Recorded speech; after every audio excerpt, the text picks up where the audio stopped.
welcome to The Lady Killers, a Feminine Rage podcast. Hello, and welcome to The Lady Killers, a Feminine Rage podcast. I'm your host, Jennifer's Body Adams, and I am so excited for Wuthering Heights, not because I've read the book or because I particularly like romance novels, but if you've met me for more than 5 minutes, you know that I love Jacob Elordi, and he is in that movie. So very, very excited. He is my Frankenstein's monster forever now, even though the scars freak me out. And I think there might be necrophilia in that book, so I'm technically counting it as horror.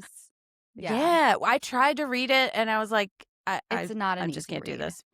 I need to be picturing Jacob Elordi while I'm reading it. So I'm going to wait. But all that to say, because of Wuthering Heights and my undying crush on Jacob Elordi, who also, I think Euphoria is horror too, because it is horrifying. And because I'm just giving me like 10 heart attacks. Yeah. So we are embarking on a fun new theme. We are going to be talking about gothic romances this month. And we are kicking it off with one of my favorites. We're talking about Guillermo del Toro's Crimson Peak, because we should all avoid Crimson Peak unless it's on the screen. But I'm not alone. I'm joined by a fabulous panel of lady killer experts.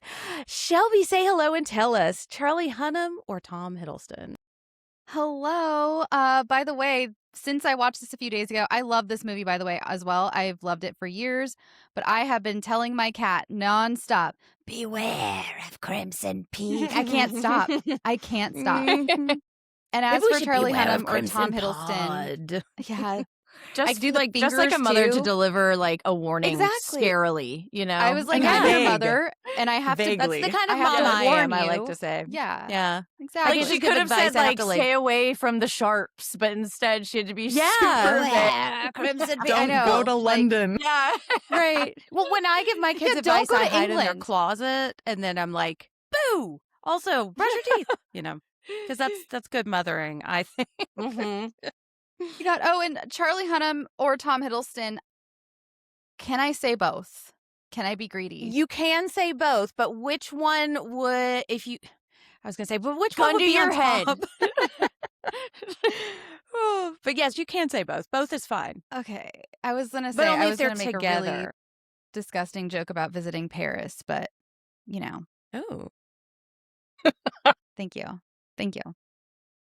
I don't get it. Google it. Listeners, stay tuned to see if I figure this joke out. Like an Eiffel Tower. Yes. Yeah. I was like, the Paris is of us. I got the innuendo. Paris. Thank you. Yes. The Olympics. Yes. I'm here all week. Okay. Thank you, Sammy, because I did not get it either. Because I'm a lady. Okay. Yes. And I'm just a foul little creature. Well, Rachel, say hello and tell us, Charlie Hunnam or Tom Hiddleston? Hello, Rachel. Ghosts are real, Reeves. And, you know, I do think that Tom Hiddleston, I get it in this movie, but it's Charlie Hunnam every day, all day. Like, I'm sorry. Okay. Jen knows. I mean, I've seen every season of Sons of Anarchy. However, somehow, I'm going to be honest, completely forgot he was in this movie. So, yeah, I think a lot of people do. Yeah, that was not me. Pleasant surprise. Although, is it? I don't know. I'm sure we'll discuss. But I was very happy to see him. Like, I don't think of him as like, gothic romance. You know what I mean? Right, because I think this was during Sons of Anarchy supposed to time, be hanging out with Opie. I know. Opie is about to be in some movie too, or some show, and I was like, it's Opie, because I just love Opie so much. Me too. Well, Sammy, one of the more devastating deaths for me. Oh my god! Sorry for the Sons of Anarchy spoilers that are happening at the top of the Crimson Peak episode. Oh my god! But I just love him. Yeah. Oh, so good. This is Sammy. My writing is too feminine, Rothman, which I honestly had to think about it, and I was like, I know if someone saw my handwriting, they're for sure gonna know it's a girl that's writing it. Girl. Oh my god! God. Girl Aaron writing. saw mine and he was like, Mom, is that in another language? Because mine is so messy that you cannot read Mine's really bad. Mine is too. also very messy and small, Yeah. and I can sometimes not make out the letters. I will say I am pretty good at changing my my handwriting for like depending on the pen and the situation. Like my cursive obviously looks very different than my print, but then I do sometimes a mix of cursive and print, and I do a got mix of really good at both. doing my mom's signature. Like it's Mm. so good. Like I do my mom's signature better than I do my own signature. Because it came in Really? handy quite a bit as a kid. I can't do cursive anymore. I do it all the time. I try to like make sure I can still do it because I keep don't it want to because if you don't use it, you lose it. They told me I was going to use it for every facet of life in third grade, so I And I'm certainly gonna. took that to heart. Yes. Yeah.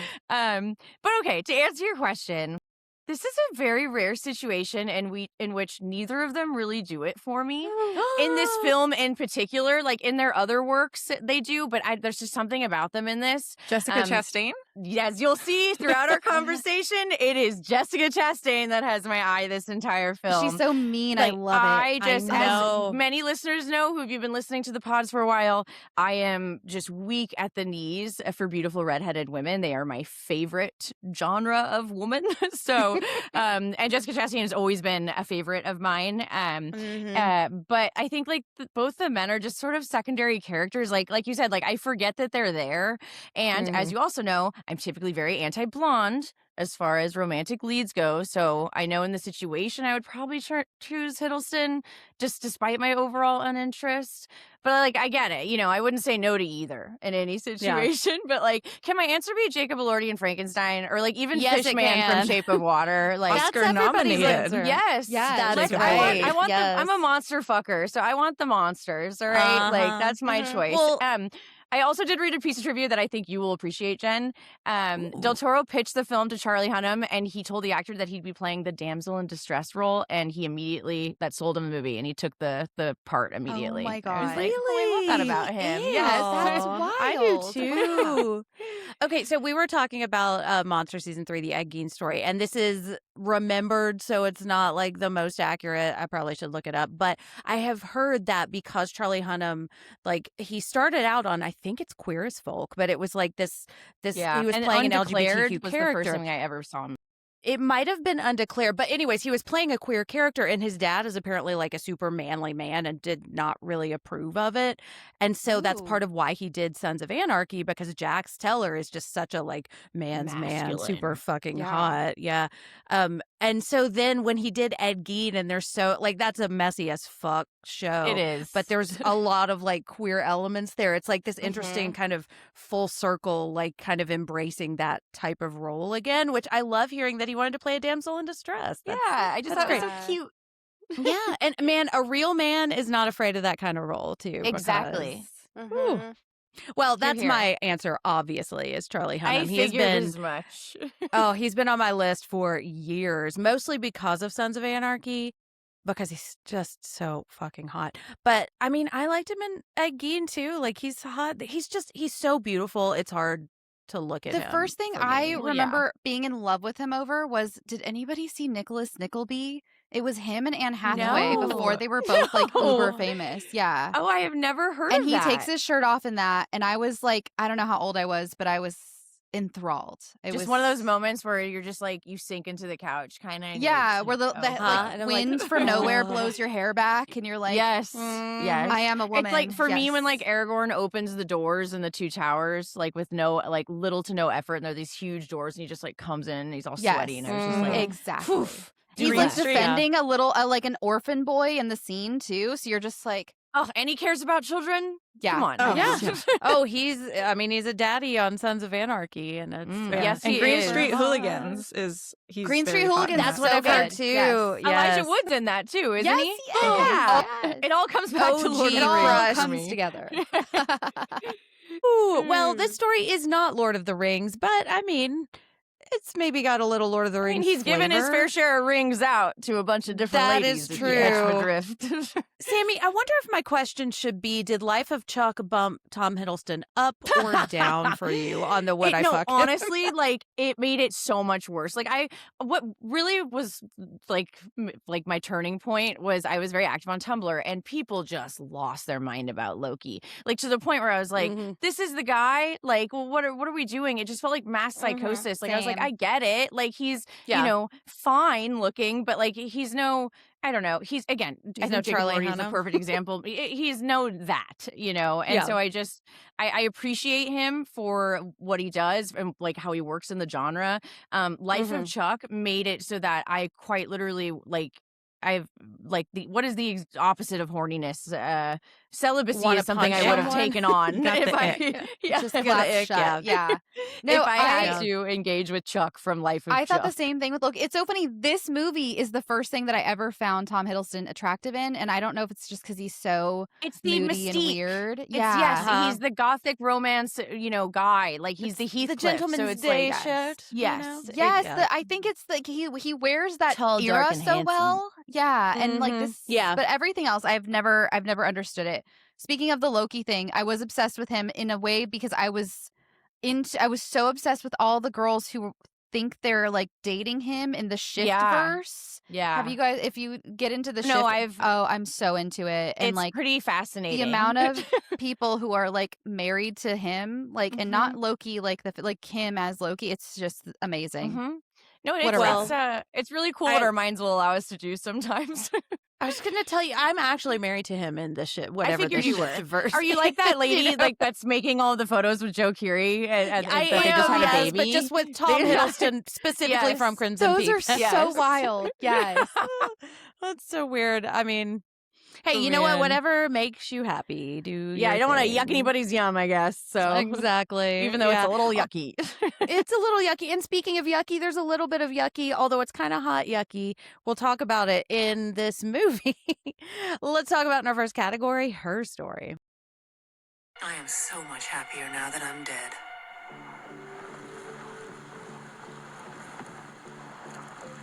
Technically missing. Soon to be presumed dead. Gone. And my lazy, lying, cheating, oblivious husband will go to prison for my murder. This is a section where we tell the story of the film. Spoilers abound, so listen at your own risk. Edith is a 19th century society lady and author who doesn't seem to have much interest in marriage, even though Charlie Hunnam is right there and clearly interested. And by Charlie Hunnam, I know, I'm like, he's a doctor. He's right there. He Like, doesn't he's a appreciate doctor. her writing. They were He has childhood he has a friends. singular Arthur Conan Doyle book. Like, what more do you need in that era? What do you mean he doesn't appreciate? See, this is the part where I cannot like objectively understand a movie where somebody would not want to marry Charlie Hunnam too. So like I just They go I have back to too suspend my far, disbelief. like they're childhood friends. Yeah, and it's they're like, oh, weird to homies. see him as an adult. Unlike other you know? people in this movie, incest is off the table for them. Yes, So- yes. That's true. Although I bet they fuck after this. I think that's. Anyways, we'll get. Oh yeah. Yeah. We'll get there. Okay, and so by Charlie Hunnam, I of course mean Dr. Alan McMichael, who is a family friend of Edith and her businessman father, Carter, who is Bobby. Sammy, I thought of you. because- Idgits. Yes, Idgits. I was like, Idgit. I immediately, like, when he walked out, I was just like, little Bobby. I love him so much. It's cool to see him have roles. And this is Jim Beaver we're talking about. And Rachel, he is the president in The Boys, too. Boys, Yes, Yes. boys. I remember Yes. He's also I in talked about Deadwood. Bobby a lot, too. Oh, that's Uh-huh. right, which I've been in the room while Deadwood has been on. So, yes, There I'm you go. familiar. So, yeah, it's like we're best friends. So Carter is not impressed with a presentation from Thomas, an English lord or something who's in America trying to secure funding for his red clay machine. Carter may not be interested, but Edith sure is.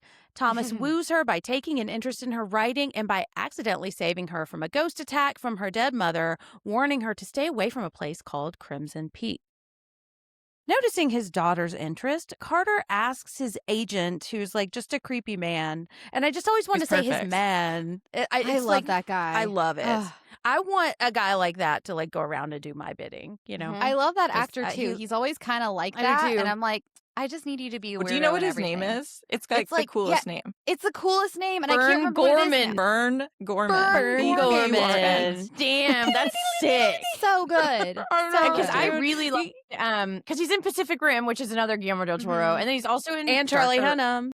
and Pinocchio. Oh yeah, man, so they have worked a lot. And He's a Del Toro boy. Beetlejuice for a second. He's also in Watcher, which I really liked a lot, even though it Ooh, wasn't. that's like, right. He's the super bad guy in talked about. Watcher. Yeah, He's got the dude. look. He's got the He creepy does. He look. does. Well, and he gets shit done because he Mhm. investigates, and he investigates Thomas and his strangely intense sister, Lucille, and finds out something that is so bad that Carter offers them money to go away. But wouldn't you know it, the next day, Carter dies under mysterious circumstances, and then Edith marries Thomas. So look how that turned out. They move across the pond to Thomas's family home, Allerdale Hall. It's a gorgeous house that is literally falling apart, but in the most picturesque way, and it like is snowing inside, which is cool. And Figured it you'd like sits on that. I loved it. Oh, and this is snow horror. Also, I just Mhm. want to make sure I note that. It sits on a giant hill of red clay, so it kind of looks like the ground is bleeding. It's just like best case scenario if you like gothic shit, you know. Yeah, it's like Edith's- goth porn. or- Like Yeah. It really is. yes. Worst case scenario if you want to live comfortably in a house though and not like freeze to death looks or really have cold. bugs Yeah, or like, I mold just- on Very you. cool. They did a My good job feet at making are it feel cold. cold the whole Yeah. movie. I was Yeah. cold for I her. know. Yeah. And like it just feels like everything is wet, you know, and I'm just gonna Yes, go everything clammy. looks like damp. It's not healthy. Yes. It's Uh-uh. not. It's A bad lot of news, but- asbestos being breathed in, I'm sure. Mhm. If But that very existed pretty, then. I will say. Yeah. So Edith starts to see ghosts right away, but Thomas and Lucille don't seem super concerned. What Lucille is concerned about is that Thomas and Edith, who are currently married, might be fucking. When Edith realizes the ghosts aren't trying to hurt her, she begins investigating and finds the trunk of a woman named Enola in the basement. She eventually learns that Thomas has been previously married to 3 wealthy women who died under mysterious circumstances, leaving all their money to Thomas and Lucille. Also, they're slowly poisoning her. When she goes to confront Thomas, she finds him getting a handy from Lucille. And I just wrote, ruh-roh. So I like to announce when Yoinks. we've entered the cannibal zone. I'm going to start announcing that, ladies and gentlemen, we have entered the incest zone. I imagine Yes. it won't be the Zone. last time we entered this zone, given the Gothic Romance Month theme. Huh? I'm sure it will come up a time or two again. I know. And, Yeah. you know, might we maybe do incest month at some No. Incest Month. Incest Rachel's Month. like, I am everyone's putting my favorite month. just It's like, Rachel Rachel, immediately no. know. Immediately know. cinematic incest. Let's be Mhm. clear too. Hey guys, we're gathered here today. We're celebrating Incest Month. Incest. Welcome. I know. Only thing we're missing is cannibalism. I just Like, can't. yeah, like, I would what do love I put for in you the to caption for that? right? Like, I grab was your gonna sister say, or announcing your that brother. on social media for Sammy, like just like a big Yeah. banner. Incest. Incest. And yes, that's steps a lady count. That's true. Yes, yes. Oh, Clueless. I'm God. looking at you. Yes. Although I understand. Although I Yeah, Paul Rudd. understand. I can't. Yeah. You can't argue with City Hall. You know. Oh, please. I'm just not sick. So it turns out that these 2 siblings are in love and killed their mother when Thomas was 12 and Lucille was 14. Thomas was sent to boarding school and Lucille was locked away. But now they've vowed to stay together and use Thomas's succession of wives to secure their fortune. Alan has also figured this out and is currently on his way to Crimson Peak to save Edith. He arrives just as Lucille pushes Edith over the balcony railing and tries to take her away, but Edith stabs him. Thomas pretends to finish the job, but gives him a superficial wound and sneaks him down to the clay basement. It seems Thomas actually loves Edith and is over the whole incest thing. Devastated, Lucille stabs him to death. In the face, too, which I kind of love. Like, we didn't have to go that Rough. hard, Me too. but we did. But that Yeah. feels like exactly like she is so upset, like so Mhm. filled with rage. Like when in a crime of passion, you go for like the guttural things Yeah, like and that, you that know? happens in real serial killers where they destroy Yes. the face when it's someone they Mhm. know. Yeah. Like I I love don't want that. to look at Mhm. you. You're pissing And me I don't off. want you to look at me Right. either. Yes. Yeah. Yeah, Makes it sense. reminds me of like in Hereditary. She's like, "And your fucking face on your face," you know. Yeah. That's what. Yeah. Just Sometimes I just want stabs. to smush it. Yeah. Mhm. Lucille tries to also kill Edith, but the two have a confrontation on the red clay mine, which is covered in snow. So, snow horror, ding ding. Lucille is distracted by Thomas's ghost, giving Edith a chance to smash her head with a shovel. She and Alan, who did not die, stumble It away reminds from me of like a Crimson Muppets Peak. Christmas Carol. That's exactly what I was going for. Yeah. And Tiny Tim, who did not Did die. not die. Yes, Who yes. did not So die. they hotly stumble away from Crimson Peak, presumably to live happily ever after and make gorgeous blonde babies and just write books and read together, you know? That's what I like to think. So, okay, Sammy, you suggested this movie. So, what is your story with Crimson Peak? So my story with Crimson Peak started the weekend it came out 11 years ago, which is just crazy to me. I have been a lifelong Del Toro fangirl. I really do feel like he makes movies for me specifically, with the exception of Hellboy, even though I didn't hate it. I think I just watched it a little too late and it just was kind of meh for me. But having said that, you know, while this does sit at the top of my favorites of his, it's definitely, or like, it's not my ultimate favorite, but it sits up there. My favorite's always going to be Pan's Labyrinth. And Shape of Water, and well, now Frankenstein. And then I love Devil's Backbone too. Like I'm wearing my Netflix official Frankenstein shirt today. I got for my birthday, and then I wore the Haunted Mansion Bride one because it gave just like the ghost kind of vibe. That era. But also, Yeah. Del Toro was supposed to have done a Haunted Mansion adaptation. He was. It was going to So be great. Yeah. I was paying homage to that. But yeah, I remember really liking the idea that the ghosts were like guardian angels, kind of where time doesn't, it's like not linear for them. And that sort of thing always really intrigues me. And since we're starting Gothic Romance Month, I will say that is one of my favorite genres ever. But I also ultimately think that was the downfall of why this film didn't do well because it wasn't really marketed as such. Like, I remember seeing this in theaters and leaving, and everyone was really unhappy. And all of the reviews reflected that. Like, it was like, it wasn't a horror movie. But that's not what this was supposed to be, and we know that now, you know, because they were right about how the horror label was bad marketing for it. I really do think it ruined any chances of it being, you know, critically loved. But as far as Gothic horror goes and Gothic romance goes, this one sort of checks all the boxes for me. It has like a protagonist that actually wants to live, which doesn't always happen in these types of stories. She doesn't make a ton of dumb decisions. You know, I really like that they like have her as very proactive and everything she does has a reason for it. I think it's gorgeous and I love the atmosphere, but I would argue that that's sort of also a detriment to the film because I feel like it's suffered from its own beauty because it's so well shot and the settings are so incredible that at times I think it overshadows the story. And that isn't to knock on the script. It's just a testament, I think, to how pretty this film is and how we often talk about it in terms of like its settings and its sets that they use, not so much like the plot, I feel like. But Jessica Chastain, no surprise, is my favorite part about the movie. I think one of my favorite scenes with her is toward the middle of the movie when Thomas asks Lucille if he can have some more coal to keep it running. And she just like flails her arms around like an angry little girl. And I thought this was like a really good moment to kind of showcase that like while she might be a complete psycho, she's also not totally inhuman. Like she's still a little girl that just never got the chance to grow up. And I think subtleties like that are what make Del Toro such a great writer. I did read that Guillermo del Toro gave actress Jessica Chastain the script after working with her on Mama and thought she would play the role of Edith. But after reading the script, she asked to play the character Lucille, which she saw as more interesting and challenging. And I'm really glad that she did. so Del good Toro at it. agreed. But this led to Benedict Cumberbatch dropping out. He was initially supposed to be the Tom Hiddleston character and it like he was mad about it. Like if you read some reviews, he was like not happy that she would be playing his sister instead of his wife. Got messy behind weird. the scenes. Yeah. Like and no one knows like they seem to have resolved it, but no one really knows exactly what was like the final nail in the coffin, so to speak. But Fun fact for anyone who has been following my Middle Earth journey on socials, Del Toro claims that one of the inspirations for this film was an actual supernatural event that happened to him while he was location scouting for the Hobbit trilogy when he was originally set to direct the films. He and some members of the production stayed the night at a hotel in New Zealand, which was notably haunted, and he asked for the most haunted room. And Del Toro claims that one night after midnight, he could hear the sounds of a murder, including whimpering and screams coming from a vent leading to an empty bathroom. And this was the Ooh. event for the basis of the sequence in the film when Edith witnesses the ghost in the bathtub.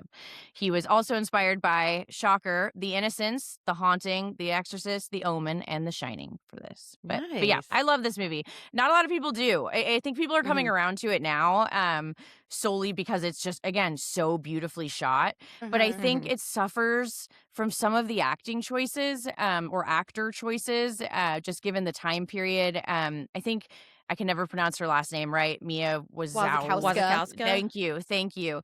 Was so associated with like Alice in Wonderland at this time that I do feel like it just felt like kind of a typecast for me. And I think that was a detriment a little bit to the film, because Jessica Chastain steals the show for me. She is the winner of it all. She sucks all the air out of the room when she comes on screen Yes, in the best way. exactly. Yeah. Like Yeah. without her, this would I really, the only thing I would love about this movie is the set design. She is what makes the movie for me.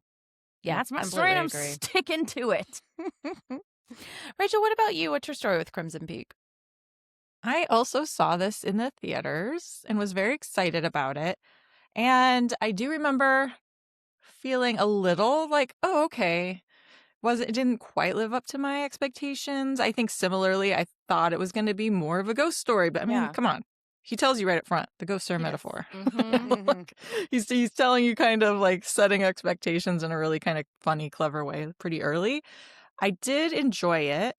And I think you're right, Sammy. I think it kind of suffers from what you expect from it. You know, you've got Guillermo del Toro, you've got this cast, you've got this, it's kind of sold as a horror, the ghost kind of thing. And so when it makes some choices, like I remember the incest thing, I was like, okay, all right, this is what we're doing here. And but I feel like that's a kind of like an initial reaction sort of thing because I have revisited it a few times since then. And I like it more each time because it's like, Yeah. okay, now I know what to expect. I know what it is. And so I'm able to approach it on my own terms and like on its own terms Yeah. and just accept it for the beautiful thing it is. And I do really enjoy it.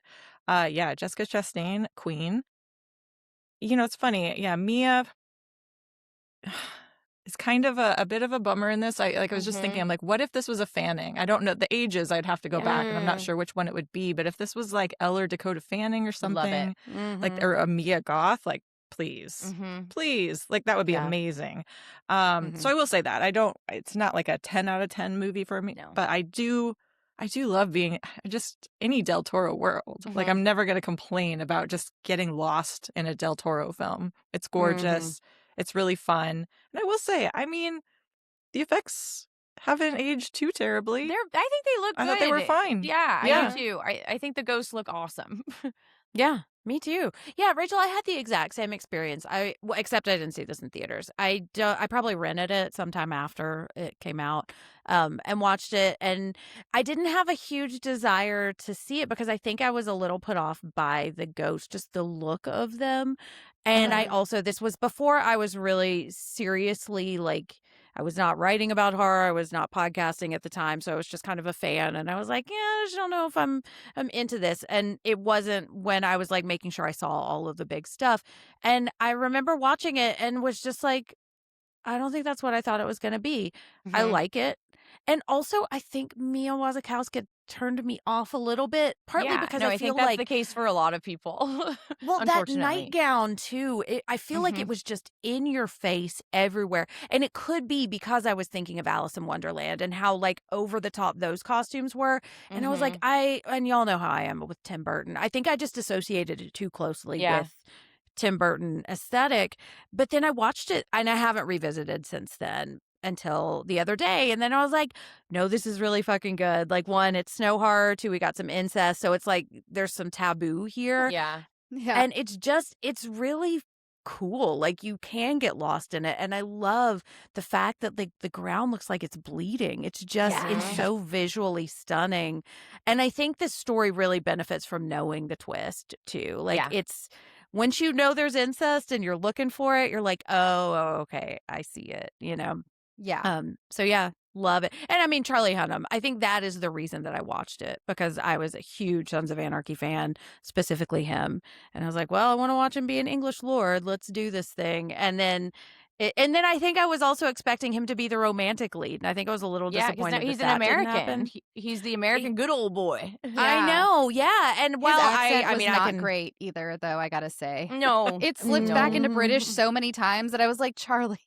because I Charlie, think he's no. Australian. Because I remember when I watched Undeclared the first time, it was the first time I ever heard his accent, and it's a he's pretty thick. He's from like Aussie hardcore, accent. like Newcastle, I think. Okay, Okay, yeah. okay, I couldn't so even England. remember. I Okay, just know yeah, the R's got softer a bunch of times, and I was like, Oof. But it's a very like Yeah. dialecty part of the Yeah. UK too. So yeah, which is like apparently a very like rough and tumble area. Like that's why the beer is named after it. You know, like he's a very manly man. He's which- scrappy. He is scrappy, yeah, which I don't hate. In fact, I quite like it. But anyways, yes, I love this movie now, and I think it's going to be a rewatcher because it is just a vibe, you know, and it's a vibe. it's gorgeous, you know. Shelby, what about you? What's your story with Crimson Peak? Same as Sammy and Rachel. I saw it opening night the second I could. It was so highly anticipated for me. And I was one of the very few people who went in and I liked it better than what it had been advertised as. Because it was advertised completely incorrectly. I wish I would have done this before this episode. I forgot to, though, go watch the original trailer because I'm like, I can't remember why the original trailer was so misleading. I just haven't seen it in a long time. It was ghost heavy. Yeah, and it it was, was the just, studios like, were wanting like a ghost, like make it a horror movie. Well, and that's the thing. and It's like the so- ghost, and we're going to talk about the ghosts, but like I think I was expecting the ghost to be scarier or The like problem? more Yeah. villainous. Like, exactly. And then once Yeah. it wasn't that, now I love that because, well, we'll talk about That's it. but yeah. typically his thing. Like if you've seen The Mhm. Devil's Backbone, that's the exact thing there. It's the ghosts are actually helping them. Mhm. And you know, Frankenstein is also kind of similar to that, right? Like the Uh-huh. monster's Yeah. not that bad. It's the humans that are bad. It's Exactly. very Kingian in nature. Yep. But I think this We're might the have come problem, it's out us. in. Yes, I think this might have come out in October. Yes, it did, which also is another detriment to That it. also 'Cause lends what are we to going to the- see in October? Horror movies. Yeah, And this is marketed as a yes. horror movie. This would have been like a November, December. Oh, Yes. like, you know, like a Nosferatu Or kind February. of. Yes. Yes. Like, which is why we're covering it. February. Well, partly why we're covering it in February because it's Yeah. romantic.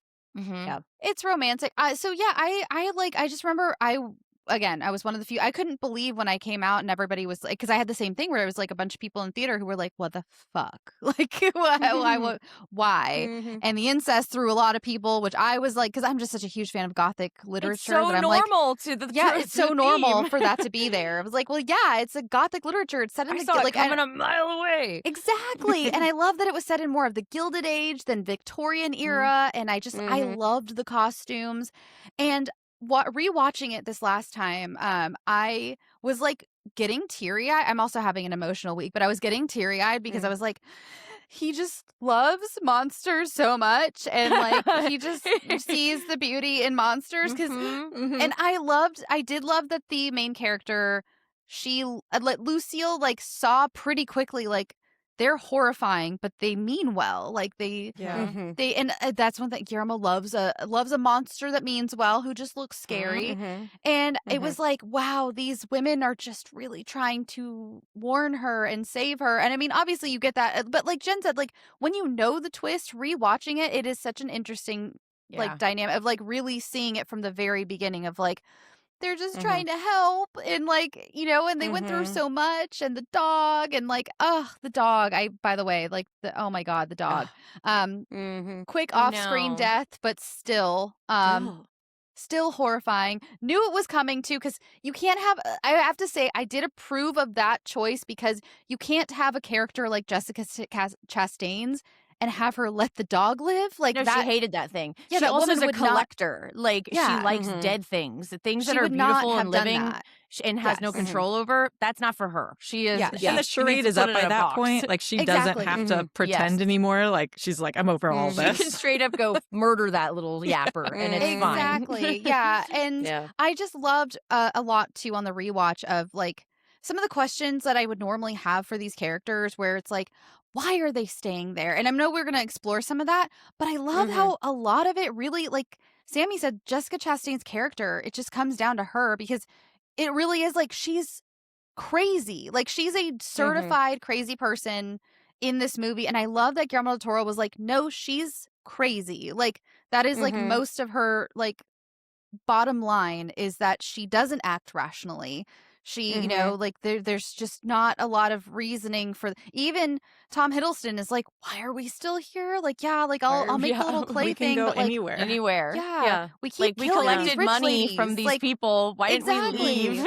and like, how did the only thing is I can't wait to talk about it more because I'd love to hear your guys' theories because I'm like, how have they murdered 3 rich ladies by now and like they still have no money? I don't like, are they spending it all on I have DoorDash? a lot of thoughts Like, about this. okay, I'm so glad because I was like, I can't wait to talk to them about that because I can't understand why they're still so broke. I don't get it. They're But yeah, using it to that's travel to America to find their next broad to take. right. Yeah. Put it in the So bank. that's Tom my Hiddleston. history though is I liked it from the very beginning and I knew I was in the minority. I've talked to people since who still are like, oh yeah, I saw it back then and like it wasn't for me. I'm like, no, rewatch it. Like Yeah, I give swear it upon a another rewatch, try. it's great. And you know, Del Toro himself in the press, he tried to say the same line that she says in the movie. It's not a ghost story. It's a story with a ghost in it. And you know, unfortunately, again, against this movie, you shouldn't have to explain that during a press tour for people to get your movie. So, like, that is like, that's something that's a little weak when it comes to the story, I will admit. But, like, I do love that concept. Like, it's not a ghost story, it's a story with a ghost in it. The ghosts are metaphors. It is kind of funny that she throws love all it, of that at though. us right up top. Like, let me just explain this to you. Let me get Because this you out of the have way. to like Yeah. I think it like gives a sort of meta vibe to it, which I Mhm. have, a whole section that I'll go into that too. But like I too have met people where like even though they get it, it's not that they didn't like it because of the lack of horror elements. They're like, oh, it's just another story about the ghost being the metaphor. And listen, I know I harp on that a lot because we've seen the grief as a The metaphor a grief lot. is a metaphor. Yeah. But like the gothic romance in itself is a genre in which that's where this started, kind of. So it's like it makes sense for this to be the main component of this story because it's what he's trying to adapt. He's trying to make an authentic gothic romance that's pulled from a bunch of different inspirations. So while yes, you can make the argument that it is a tired metaphor, I think it wasn't tired in when like these types of books were being written. Yeah, it's an You know what I mean? appropriate one for this setting. Yes. Yes. Mhm. Yeah. And I'm flashing back to when we were talking about Perfect Blue and pop music. And just like, it's not that pop music itself is tired, it's that there's good and bad pop music. And I think Yes. the metaphor for mental health, if it's done well, it works really Love well it. and we love it. And if it's lazy and tired and it's like, oh, the ghost is a metaphor, then that's when it doesn't work. It's not that the concept of that is bad. It's that, and I think this really works very well, It was because executed well, I think. it is executed well. I agree. And it's just gorgeous too. So like that kind of carries a lot of weight through what is a pretty simple plot. Like as I was writing the synopsis, I was like, okay, it's pretty straightforward, and we skip a lot of ground. I love that it's just like her dad's dead and then she's married and we don't have to go through the Yes, motions I of do all too. of that, It's Mhm. like we can just get to the important shit. And along the way, we watched some really gorgeous stuff. And we're going to talk about the creature design. But I want to say, because I just said a minute ago I was put off by the ghost, I think now that's what I really like about it. And it could just be that I've gotten more familiar with Guillermo del Toro and just kind of his kind of visual flair. But like I was just watching Return to Silent Hill the other day, which I liked quite a bit. And just thinking about the look of Silent Hill, and it's a very CGI kind of look, but that's the appeal for that. It's like I'm not going into Silent Hill looking for practical effects, and I'm not going into this looking for practical effects either. I want it to look stylized, and it works really well. I love that well, we'll talk about it, but I just love that there are a couple of different distinct looks for these ghosts, and they have meaning. You know, it's not just like, Yeah. well, this But will they look are creepy. practical Let's effects do They it. are too, practical, though. yeah. it's That's Doug the thing. Jones. Yeah, it's Yeah, Doug Jones. Doug That's Jones. right. It is Doug Yes. Jones. The Yeah. behind the So- scenes of the ghosts are just as scary looking because they're like they don't They're look like they should be real. real. Like they're Yes. so creepy. Yeah. It's this type of thing that kind of like almost like fades behind them. That's the CGI edition. It's like what he did in Frankenstein, which I don't.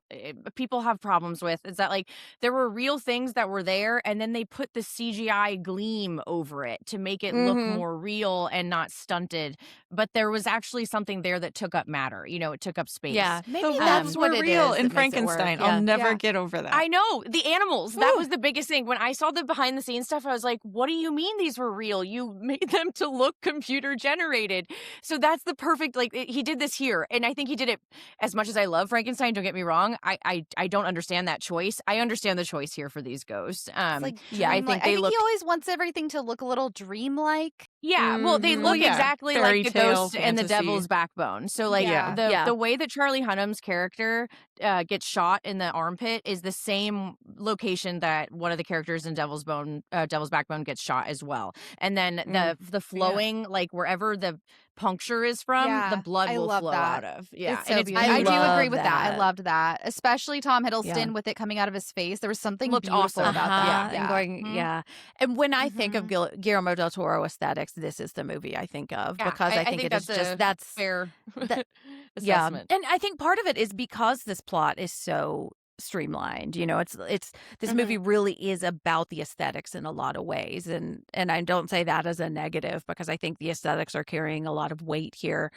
But we do have some gorgeous lady killers and some gorgeous lady killer ghosts. Let's talk about them in our next category. Who is she? I just wish we could all get along like we used to in middle school. I wish that I could bake a cake made out of rainbows and smiles and we'd all eat it, be happy. She doesn't even go here.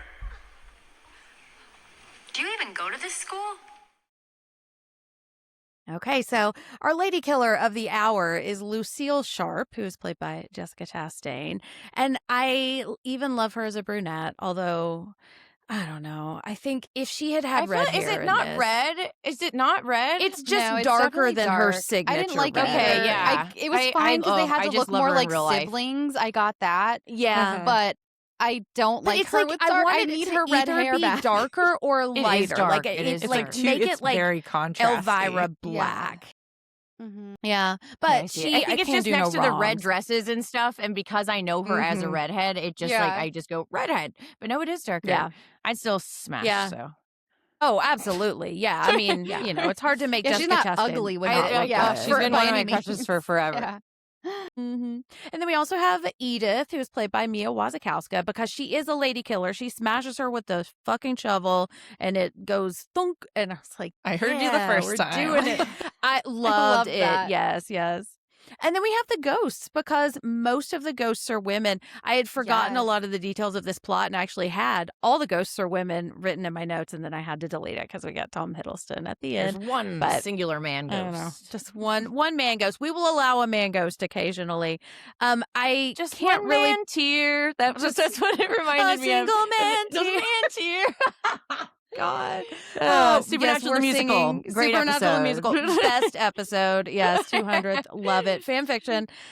Oh, do we have a lady killer in that? Can we cover it? I wish, man. And there's Oh many my lady God. killers within the franchise. So That's true. What franchise is that? It's the one with Jim Beaver in it because Yes. he is Bobby and 6 he's our Degrees of first Bobby, yeah. victim. Exactly. Man, I love him so much. So yes, Carter. And this is another thing I remembered from this movie is how fucking brutal this death is because it's death, like, yeah, it was- let's I just love like smash his out of face. accidental left death. field. Like I know. okay. It's I know, like, they're like he fell and hit his head. Like, are you kidding me? and caved 10 his times? face I I in. Yeah. love how it took the doctor Uh-huh. to be like, wait a minute, something's fishy Yeah. about this. Like, what do you mean? Well, and also I was Go like, ahead. did Ari Aster see this and was like, I'm gonna make Midsommar, you know? 'Cause it's Right? very, Like, I need head some smashed in smashing. faces. Stat. Yeah. He's by the way, Mhm. Carter is one of my favorite movie dads I've ever seen. And I remember feeling that way the first time I saw it. There's something, and Jim Beaver does the perfect, like, Gilded Age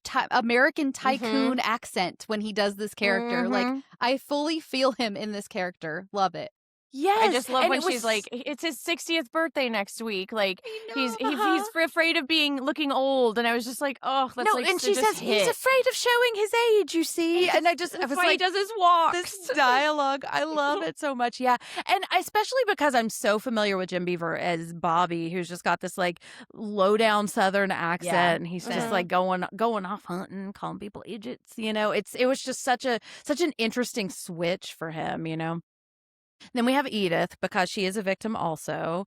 Lady Beatrice Sharp, who, man, I would take a prequel about her because she looks honestly, like same. cool. I want to see some shit she does. And then Alan, I had forgotten that he survived, so I wrote This One Hurts. But he is a victim. He's is probably a gonna be pretty victim. fucked up. He's Yeah, gonna he have some sure does. PTSD. Yeah, exactly. He is. Well, and those wounds Mhm. are going to be hard. Like, the era in which we are in, those aren't like easy wounds to just be like, Yeah. antibiotics, you're good to go. Like, he Exactly. basically told him where to stab him. So I know, yeah. He's going to need her to take care of him and dress his wounds, and it'll be so romantic. And then we have Enola Scioti, Margaret McDermott, Pamela Upton, and those are the Ghost Girls. And yes, I got most of those names from the internet, not from the movie. And then Thomas, because Thomas dies too.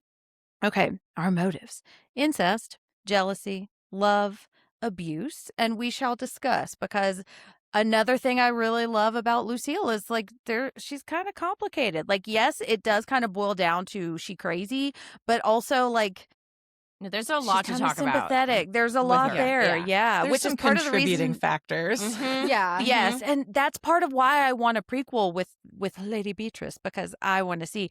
And on second watch, the moment where she's like, "Yeah, I have Mother here, hanging right here, so she can see everything," I was like, "I see you." And there was girl, definitely and I a love troubled you." childhood had, So I Oh, imagine her yes. mom wasn't the nicest mom in the whole UK. But she did give her daughter a souvenir.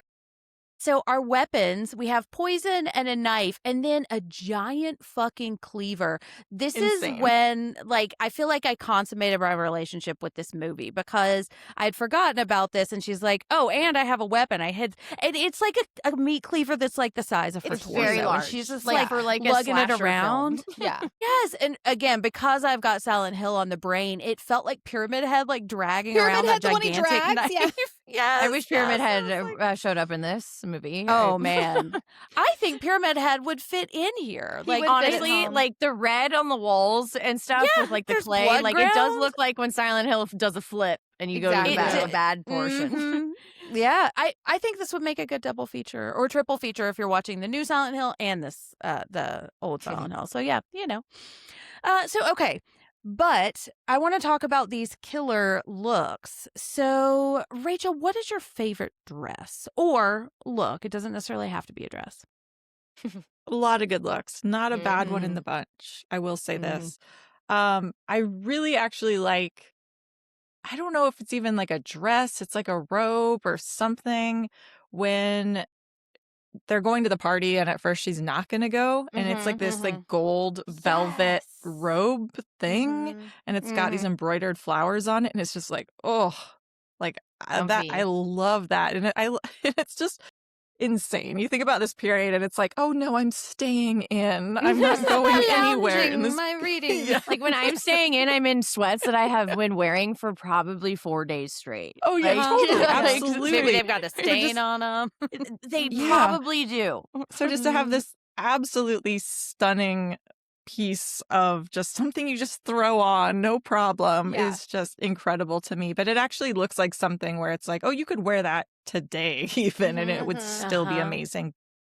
I love all of the looks and the colors, of course. Like how like all the colors tied to all the characters is just so gorgeous. And I really do like the yellow and the golds and stuff that Edith gets to wear, because I don't feel like we always get to see women in I that agree. That color really palette. stood out to me too. That's one of my favorite colors. I mean, my couch, it's dark back there. My couch is that color, that goldish yellow. And I was like, yes, representation for the goldish yellow of that era. Yeah. It was so popular and no one Yeah. remembers to use it. Yeah. Well, Shelby, which one is your favorite? Mine is, for one, I loved Lucille's, her like peacock blue velvet gown she wears a lot. That's mine. I But love also, it. Edith has a certain, I think it's a coat. At one point, she's outside talking to Thomas, and it's got little fruit on it. It's got little velvet fruit around the collar. And it's like, that was so charming to me, and a touch that I can tell they probably got out of a catalog that they studied from back then. I'm Yeah. like, that's not something I would have thought of from that era, but it feels very like, I don't know, it feels appropriate. Like, oh my God, I bet a woman had a coat like that. I bet they found that somewhere with these little fruits. Like, I don't know what they were, little oranges or peaches or something that were like, they were like Applique, stuffies too. kind Yeah. of like on the sides. They Yeah, weren't I love appliques. that. They were like three-dimensional, like Yeah. little Wow. things. Yeah. Yeah. I must They have were, missed they that. were, yeah. When you, upon your next rewatch, look out for I it. Because I was will. like, this I'll is look. so strange. They're not flat. They were 3D little guys hanging around her neck. And it was like so interesting to me. Again, maybe not something I'd wear, but I thought it was so Still interesting from a cool. Yeah. fashion and a period standpoint. So yeah, definitely those are my favorites. Sammy, what about you? The blue dress? Well, yeah. So the costuming is like a major component to why I love this film. Something that Del Toro has consistently, I feel like, triumphed in. Most recently in Frankenstein. And if you haven't watched the behind the scenes documentary on Netflix about the costume design, I highly suggest it. It's fascinating. So much love was put into these designs, and the same goes for this film. Like with Mia Goth's dress, like the beetles, they use real beetles, and like it's a trip. Like I was really upset that I missed the thing that came through LA with all of the costumes. They sold out super fast. It did. Yeah. It was, yeah, it was really fast. I was very upset because they're just so gorgeous. They were in London originally, then they came here for the exhibit, and I missed it. But so I actually went and tried on a few Crimson Peak dresses that were part of a collection from a designer here. Her name's Micheline Pitt.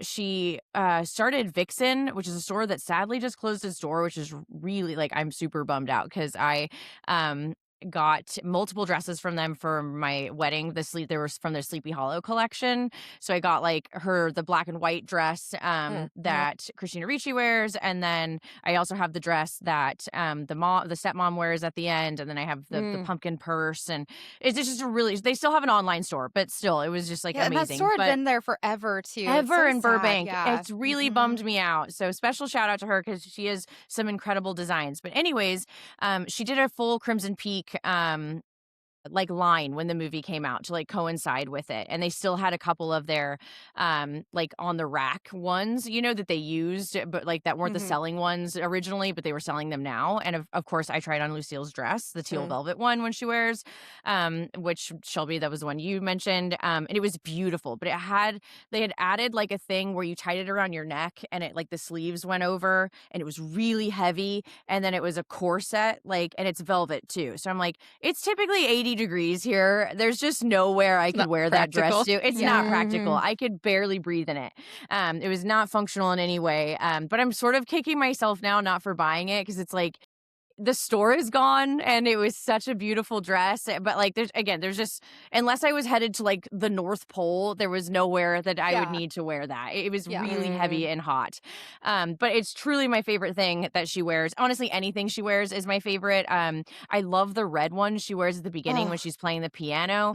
Stunning. I just like that color red on her is just I love it and so it's much. such an evil red. It's such a good evil red. Yes, like, it's that crimson. I mean, it's crimson. Yes. It's Crimson Peak. And it looks like blood and just flesh and fresh and raw. And I love it. And I love the red applique on it. But as for Edith, like, I too love yellow. I love yellow, but I never wear it because I always feel like I'm washed out in it. Like it always, because I'm like fairer skin, so I feel like I've always washed out in it.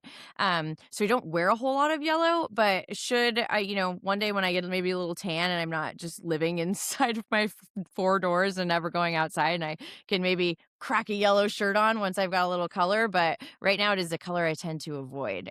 So I felt like her outfits were beautiful, but like they weren't nearly as like, I don't know, like Jessica Chastain's like had this oomph to it, this seduction to it. And that's the point, she's supposed to kind of represent light, and we have this shadow. And so I get it. But like, as far as things I would wear, it's always going to be the more mean, scary villain look. Yeah, that red one is my favorite, and I think it is the perfect introduction to this character because we see her from behind, and like she's got this like spine, like Mhm. she looks like the ghosts that we are about to see. Yes, and once exactly. you know, Yeah. it makes perfect sense, and it's such a great introduction. Also, she's playing the piano, and like I am a And sucker she for a really villain played that it plays too piano. in real life. I was like, Yeah, that she is Jessica learned. Chastain. That's Yeah. incredible, and that is hard. Like I've Mhm. played piano for most of my life, and I can't play like that. Also, I Like don't one of my practice favorite anymore, instruments. so that's part of it. It's great. I You'll always love have it. the recorder, Jen. Oh my god. I hate the fucking recorder. This pod lore too. Yeah, my son now is playing one, and I was like, please God, no, please don't play it in the house. But yeah, I love that one. And it's just like it's such a great introduction. I love like Mia's stuff. It's so about the shoulders, and I just Mhm. I don't love that look. I love how extreme it is, and it's grown on me a lot, but I just don't like that because it feels pulled from Tim Burton. And I love that all of Lucille's stuff is so like seductive. It's very like it Yeah. feels like hourglassy, you know. But I do want to shout out I keep wanting to say Mia. I want to shout out Edith's bath robe, you know, because Mhm. it I reminds love me of that like crocheted, so- lacy. Yeah. and it's Yeah. like so drapey, and it reminds me of Yeah. Elphaba's sex cardigan, which I think is I was part about of the to reason I say like that. it. I don't know what you're talking about. It's Oh, in that's for right, 'cause good. you haven't seen Yeah, For Good. and there's like in Yes. her A sex sex cardigan? scene, she She literally has like a sex cardigan. it's like this gray, like the idea that she had time to, or whoever, maybe a woodland creature, knitted her It this definitely looked like a huge woodland cardigan. creature did it. Yes. Yeah. Oh, because Uh-huh. it's raggedy. That It shit looks is Yeah, raggedy. but raggedy. in a And- hot way. Like, oh god, if I could have And sex in that cardigan. fucking Fierro is just like, come over here, come hither in that gray Uh-huh. cardigan. I've Nothing fallen says under your sex spell, like sex cardigan. gray cardigan. Look, gray sweaters are one of my favorite things ever. So Oh, I for know. real, nothing says sex like gray cardigan. You know, women in male-dominated fields. Seriously. All that to say, we need to cover Wicked for Good because We're I know, gonna you gotta have talk- to. You got to get me to watch it for. We I have know, to that's do right. Yeah, that's musical the only month way part Rachel can two. find out what happens too. Yeah. And we're just gonna do repo for every episode. Oh my god. Boy. Honestly, Again, right still after surprised you guys Endgame. let me on the show after that being a pick of mine, honestly. I did. It wasn't even on this episode, but I watched it, man. I watched it. I had many, many laughs along the way, you know? So, and I talk about It it all the time now. Like, it comes up in it infects conversation your for brain. me a That's lot. the thing. It's the gift that keeps on giving, you know? It really Yes, is. It really is. It really is. Thank you for that. Thank you for that. Yeah. Well, okay. So I'm trying to figure out how to transition from Repo to back here. Charlie Hunnam takes a trip to England to save him, or save Mia, so maybe he'll save me from this transition because I'm getting in Charlie Hunnam's car, motorcycle, eggy Oh, mobile, he brought anything. his motorcycle from Sons of Anarchy. Okay, He brought it. He's like, this is serious business. I need to get my Harley, you know. So yes, I'm getting on the back of Charlie Hunnam's motorcycle, and we're gonna go killing. This woman will soon cut, chop, break, and burn 5 men beyond recognition. And there isn't a jury in this country that will convict her. Okay, so let's talk about the torments of love. So we find out that Thomas is already married, which I think by the time we find out, I'm like, well, I don't think yeah. that's the bigger problem. I think the problem is No. like they're going to kill her, you know. Yeah. And you're fucking your sister. Exactly. But That what I too. love is that we meet. I mean, I don't know. Look, I could overlook Charlie Hunnam fucking his sister. I might still marry him. You know what? I don't think Loki is not hot enough. Let's just get it out. Let's just get I'm this sorry. out now. We are classy women here, and we are talking about serious literature. Like, that is a good question though. Like, which hear me or which guys would you be able to overlook them fucking their sister? They're fucking their None. sister. None. The Jill- answer is Rachel, none. Rachel, no. Speak for yourself, Rachel. Like, this is a hard no for me. Yeah, which look, you got to set a boundary. You know, I respect it. Also, more for me. So Yeah. Yeah. I'm kidding. Listeners, we are always classy an women. awkward holiday. Like, the sister isn't going anywhere. They're know. family. Yeah. Okay. Here's the thing. If there has been incest, though, in my Charlie Hunnam marriage, like, we're not going home for Christmas anymore, though. Like, No. You that's- got to kill the no. sister. You got to We kill go her. to Well, yes. Something's got to Obviously. happen. Yeah. Yes. Kill the sister, lock her away in a sanatorium, one or In the other. attic, It's fine. that's always In a the classic. attic, Some- that yeah, is with the some flowers. easier. Or your clay basement, one or the Or other. your clay So, basement. There's really a lot of different innovative so many things that you can do. there's a lot we can do to make this happen for us. Yeah. Yeah. Yeah. Don't well, let anybody okay. fucking their sister make you stand in the way of meeting your husband, okay? Exactly. That's advice from the lady killers to you. Except Mhm. Rachel is abstaining from this advice. She's Yeah, like, Rachel's not taking endorsing that. it. I am not involved in this conversation at all. Well, okay, so we meet Edith. What I think is really interesting is we meet her and she's like, I'm not interested in these fucking men, like she wants to write her book and she wants to like tell a story with ghosts in it. It's not like your traditional love story, it's very like gothic horror-y kind of thing. She seems like somebody I would want to hang out with. Like she seems really for sure. awesome.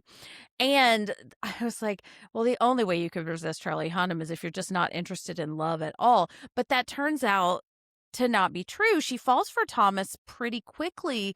So, Shelby, why do you think she falls for Thomas? What is it about him that catches her eye? I mean, honestly, she is a romantic as much as she doesn't want to put romance in her book, which I agree. I understand. But she Mhm. wants to go away from something. She clearly doesn't like the people around her other than Charlie Hunnam, but she sees him as like some sort of, I don't know, cousin or something because they grew He's up been together. friend-zoned. Yeah, he's been He has friend-zoned. been, I don't friend zoned, yeah. Yeah. He's been friend zoned. She runs into those ladies in the very beginning and they're like, a baronet is coming. And she's like, Mhm. okay, whatever. And like, she hates That's them. not a real word. Yeah, she hates him. She literally goes up to him and calls him a parasite. But then I think when he finally like, he expresses interest in her weirdness. Like he's like, which to us isn't weird, all the stuff she does, but at the time it was. And he was like, no, like, let me read your book. And she's like, no one wants to read my book. And he wants to read her book. He wants to talk to her. He has conversations with her that I feel like, because this is the only part of the story, or not the only part, but it's this part of the story that does bother me about the script. I don't think it's as realistic for this character to fall in love with him this quickly, but I know we had to move the story along a little bit. But also I could be wrong because this is also a different time and place. And I don't know, I feel like she maybe romanticized him a bit of like, oh my God, he can take me to this faraway place. And in her head, she's like, and I get a new sister and I get to write my books and he's a baronet, whatever the fuck that means. And like, I get to help him with this little clay project. And he becomes more attracted to her when he's like, I'm actually like not rich. And she's like, no problem, I am. And like, but I still get to go like do all this cool stuff. And so like, I think that's just what it is. It's more like this idealized life of like, oh my God, I get to get away from all these bitches who are just like so obsessed with like, status and money and this and that. And like, I still want my status and money. Don't get me wrong, but like maybe somewhere else where I can write my books. And honestly, England at the time is where a lot of her books were coming from. A lot of the stories she was reading, this is the land of where her stories are from. And maybe I think that's what it is. It's just like, oh, this idealized, I mean, like a lot of us, the reason a lot of us fall in love at a young age, because your brain's like, what if my life could be this? And then it turns out the man, Lord ain't knows shit. I've done it a couple of times.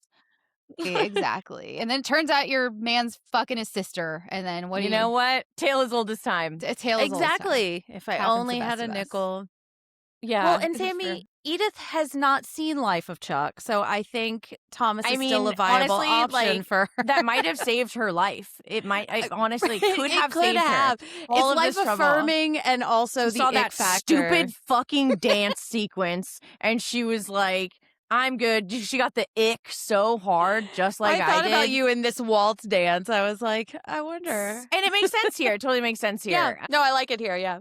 I'm sorry. I'm sorry to listen. You know, I know that like I have just vitriolic hate for that movie, and it's never going to change. So I've this never is the way seen that it is. and Just you don't. saying I that has wouldn't. made me want to see it more. Weirdly, like I want Yeah, like the thing is I just don't like being bamboozled. I hate being bamboozled. because And from what I've seen of it, I don't think I'll like it. But like now, I want to hate it with you. it's You've made so me want to share your precious, hate. baby, precious. It just might as well be called Precious Moments. It's just I Yeah. don't like when something is actively like I want to make you cry. Like I don't Mhm. like that. I don't You want will that. You have to cry. earn You it. will You have submit to earn it. me. Yeah. You're just being soft little baby bottles and binkies. I hate it. I'm gonna say the Anyways. monkey did better. Did a better Life of Chuck than Life of Chuck did. For So. sure. Agreed.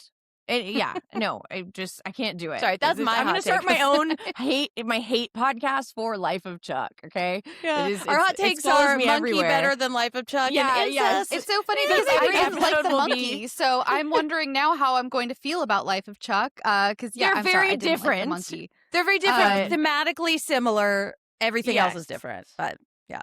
Both the short story from the king himself too, which he tends to kind of sometimes Look, use ideas again. It doesn't always hit. There's only Yeah. like 2 billion stories, so there's going to be a little. Exactly. Yeah, overlap. it's You don't Sometimes like one, you you're- move on to the other. It's Chances fine. are you're Exactly. gonna make another one.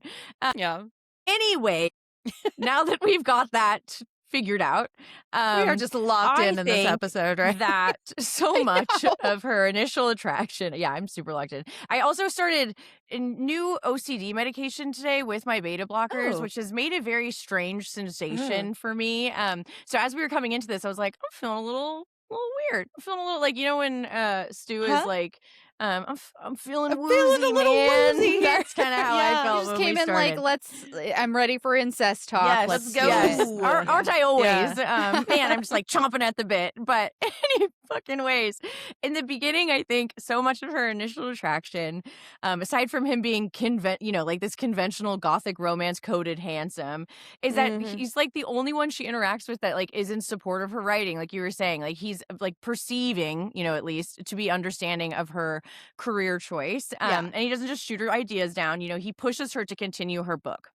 And this, I think, shared creative spirit and the false allure of his title sort of appeal to her to want him more. I think she's Mhm. got a lot of Belle from Beauty and the Beast undertones to her Yeah. character as far as like her whole ideals. Like there must be more than this provincial life, And then, after her father's accidental death, he provides this kindness and validation that she's been craving even before he died. And I think, this would lead anyone really to think that he was her romantic hero, despite like this very sinister reality of his intentions that are unknown to her at this point. But there is a really cool theory that I really like and I sort of subscribe to. And I do think it makes sense. And I wonder if he had this intention or not. But someone wrote on Reddit that were like, is everything real or imagined? To clarify, was Crimson Peak something Edith really experienced, or were we all just living out her novel? The scenery is like something you'd imagine right out of a Stephen King novel. The walls ran with clay as red as blood. The pure white snow stoked more red with the more the truth came out. This is a movie that you could watch over and over again and find some new things. This writer goes on to say that the theory suggests we're in the story she wrote. Mr. Sharp only truly exists until she's required by the publisher to include a love story. The ghosts are indeed metaphors to the past, and indeed the story is not so much of a ghost story, but a story with ghosts in it. Also, Tom really starts to show a change in his character after Edith mentions that characters start to write themselves. And the title screen of the movie is a book. Then the book opens and we dive into it. In addition, the machine that is at the Sharp family estate is a fitting metaphor for the Sharp family. It's built on deception and murder, used in a desperate attempt to keep the mines and therefore the house and family alive, despite the collapse and exhaustion of the original mine and destruction of the family's wealth and sanity. More importantly, the machine also is a product of Thomas and, like him, is unexpectedly completed only with Edith's input. Like the ghost, the machine is a metaphor. So are we in Edith's story, or are we simply watching hers? I think that's kind of fair. Like, I feel like it feels like the story changes as she's given points about this book that she is writing. And so, like, I think it's like a fun little rabbit hole to go down to if you want to explore the idea that like she's writing this book. It all seems a little too, on the nose if it really just happened to happen to her. Yeah. Yeah. And I think, well, Rachel, what do you think? Why do you think she falls for Thomas? everything you guys have said. I think, yeah, he actually seems to be genuinely interested in her passion, her hobby. Yeah. It's like, oh, Mhm. okay, that's different. And I think, yeah, the allure, right? He's got this accent. I mean, come on, who doesn't love a man with an accent? Understandable. He like proves again and again, like he chooses her, and in public, like at the dance scene, and she's like, no, it's fine. Yes. And he's like, no, I choose you, that kind of thing. So it's also like he's not necessarily buying into all the nonsense of the status quo like everybody else is doing. Who doesn't like to be chosen, right? I get it. Yeah. And then on top of it, she becomes like trauma bonded him because she loses her dad. He's there. And of course, you're going to feel something about that. And, also, I have to wonder too, you think about like the time period and like, yeah, she has money and status of some sort. But at the same time, she would just be like a single young woman in this world. And I don't necessarily know like how much she would be able to actually do. Like, could she even have a bank? Like, she has money, but could she actually like go to the bank and withdraw money without anybody's buy a permission? Like, house. what does that work? Could she buy a house? Yeah, like what? Yeah. What would that life look like at this time? I don't know. Maybe she would need somebody. She would need a male figure in her life. And yeah, I do not understand She's got why the creepy she doesn't. guy. He would probably stick around, right? I don't know why she doesn't consider the doctor, our dear hot doctor, but doctor. whatever. Because also he seems like a genuine friend who would be there to support. But I think it's just like an escape. Like she just wants, it's the romantic idea of I get to go to England and start over in this gorgeous house. And why not? Like I'm kind of just bored with this life here. So let's just try And she's something kind of new. afraid of her house. I completely forgot about that. She's seen her mom in the most horrific way. And before she leaves, she's getting all the ghost shit happening again. So she might be like, I got to get away from this ghost Cool. stuff. Now just, like, where I'm dark going, there's going to be memories, no right? ghosts. It's going to be so much better. Yeah, Oh there are my no gosh, Captain we got rid of America. it. Yeah. Yeah. I wonder if part of the reason I could not believe she didn't marry Charlie Hunnam is because this came out in 2015 and I married Corey in 2011, and Alan just reminds me so much of Corey in this movie. Like he is steady. He's like he cares for her. Because here's the thing: I bet Alan has probably read her books too, or would take an interest.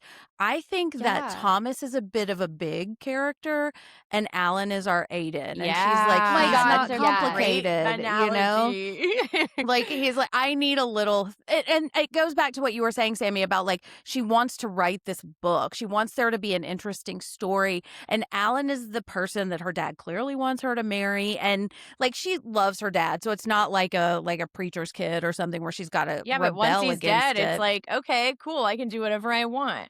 Exactly. Yeah, I do think there's a little bit of this is the life you've told me I'm supposed to lead, or I know everybody kind of expects me, but I'm not like those other girls. I'm going to do something different. And Alan's mom is a bitch. Like She's she's a the one bitch. that's on the Yes. stairs. That's That's right. like talking to him about like, oh, the baronet. Like Ugh. she's the snobby one. It's mom. Why didn't I That's catch his that? like, mom, and she's Mom, also the cut the one that's shit. like, oh, I'll put you in your place, basically. So it's like, why would I want to be a Oh. part of that Why would Why would family? I not He's catch getting that? monster in-laws no matter what, though. So That's Well, true. yeah, like extra. Yeah, Yeah. that's what she just wanted to get the fuck away. Yeah. Well, Ugh. and see, that's the thing, because like Alan reminds me of Corey. And when we started dating, I was very like Carrie dating Aiden. I was like, I don't understand how to date somebody who is nice to me, who is nice just and like normal. caring, Yeah. who is exactly. And I think she's attracted to like this darkness, this Yeah. like there is something off between the two of them. They're very like mysterious, like kind of sinister coded, but in a hot way. And that's the thing. I think that's the lesson that I learned. I don't want to speak for anybody else, but like when I married the hot guy that I thought was like dangerous and like complicated, like it was a huge fucking disaster. And It is he's dangerous not hot and it is anymore. complicated. Yeah. Exactly. And not in a fun, hot, like Mhm. Turns out movie when way they're anymore. dangerous, they're Then- actually dangerous. Who knew? They actually come are. in a And lot I of just baggage. Therapy way. Exactly. Yeah. Well, that's the thing. It's like you just get stuck in a shitty house and you have to live with all these ghosts, you know? In there.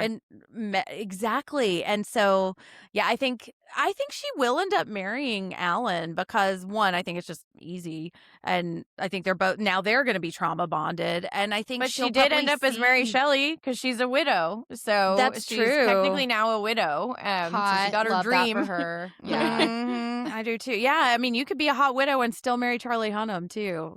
So Very true. best of both worlds. I promise that's the Yes. last time I'm going to talk about Mary.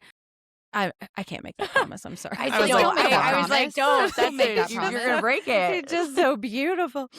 Okay, well, let's talk about somebody who's not Charlie Hunnam. Let's talk about this creature design. Now, we've kind of talked about it a little bit, but I love that these ghosts are blood red. It matches the clay. Like, just there are so many visual signifiers here, and it's so interesting. And I think they're coded as really villainous, and that's how they were kind of sold to us. And then Edith's mother is black, which I think is really interesting. And then Thomas is kind of like a grayish, like he White. almost mirrors the snow, Yeah. And I love that they're like floating too. Like just the blood running up. I just Tendrils, always think yeah. it's so cool. So what do we think of this creature design? And Sammy, are we meant to see these ghosts as villains? So the design for the ghost is another one of my favorite aspects of the movie. Surprising. But I also, again, think it's an actual contributor to why the film did so poorly, because most people take a very subjective view of genres, because I don't think they understand subgenres sometimes. Not to sit here and be like, oh, I'm such a cinephile, but I do think the average person just goes horror movie, how it got to be horror movie, not horror / this. Like, it's hard for some people to grasp that concept, I think. I think they think horror is sort of defined by how much it personally scares them, as opposed to understanding that there are centuries of different archetypes and tropes that have formed the horror genre, such as a story like this. But I did find a little rundown of the meaning behind their designs and respective colors. Ooh. So each color has its own meaning for the fate of the ghost after death. Del Toro used a specific color map to categorize the ghost's fates and motivations. If you're a red ghost, this represents a victim of a violent crime. If you are a black ghost, this represents spirits held back by strong emotions like loss or a drive to warn, such as Edith's mother. Or you have a white ghost, which represents those who have found peace or redemption and choose to leave, specifically Thomas at the end of the film. And, despite their terrifying appearances, as we said, the ghosts are there to guide Edith toward these hidden truths about the siblings' past crimes. And they represent a sort of the past haunting the present, and that secrets, I think, sort of refuse to stay buried. And as we were saying earlier, I do think you can make the argument this is an overdone trope. I have heard it before. I've literally had a conversation about this very film with someone, and I got a little angsty about it. Because I agree and I disagree. You know what I mean? But like I said, within Gothic literature, this is typically a main plot point. And I think what he set out to do is make an authentic representation of those stories, overwrought or not. So no, I do not feel that we're supposed to see the ghosts as villains. I think it's without question that the primary antagonists are Lucille and Thomas, with Lucille in particular, sort of portrayed as this like living danger as opposed to the dead dangers that we see throughout the film, because she is so driven by obsession and this like dark family legacy, which I think sort of aligns with the central theme of the movie, which is, do not fear the dead, fear the living, which is one that we have seen time and time again. But it still feels fresh here for me, I guess. I don't know. I definitely, because I feel like I go back and forth on so many different things where I'm like, oh, this is overdone. And this one, it just doesn't feel that way. But I also read that the house could be seen as a metaphor as well, that the bleeding red clay symbolizes the unending trauma and secrets within its walls, representing the past's inescapable grip. And with Thomas, like, all the other ones are really gross and grotesque and scary looking, and he's fully clothed in white. He looks like he's finally found peace, and I think he's finally allowed to sort of leave this prison which he's been placed in for his whole entire life. So I don't know. I think my main takeaway from the film is the way it demonstrates how the damages from one's past are like ghosts haunting us. You know what I mean? Like, it seems to be saying the only way to truly heal is to sort of accept what made the wound and allow it to kind of begin to close or heal, Yeah. Oh, I love that. And I love that, like, if we think about hauntings too, like the residual haunting, it's just like when something like this happens to you, the thing that Yes. you leave behind is this like this just intense feeling. And over time it kind of starts to erode too. And I think the thing about Thomas that I like is how clearly him he is because he just died, and how the red ghosts to me, it feels like they have just kind of been eaten away. Like it reminds me of like if you put a body in a vat of acid and it's like they slowly kind of Yeah. decompose. Not like I do Mhm. that in my personal life, but like when No? I've seen it in movies, In your free But like, time. Yeah. so because I think it takes us a minute to really, or it takes Edith a little bit to piece together what it is she's actually seeing or who she's seeing. Whereas with her mother, because that's pretty recent, she knows it's her mother. It's not just some kind of like creepy ghost. Rachel, what do you think about this creature design? I mean, I like it.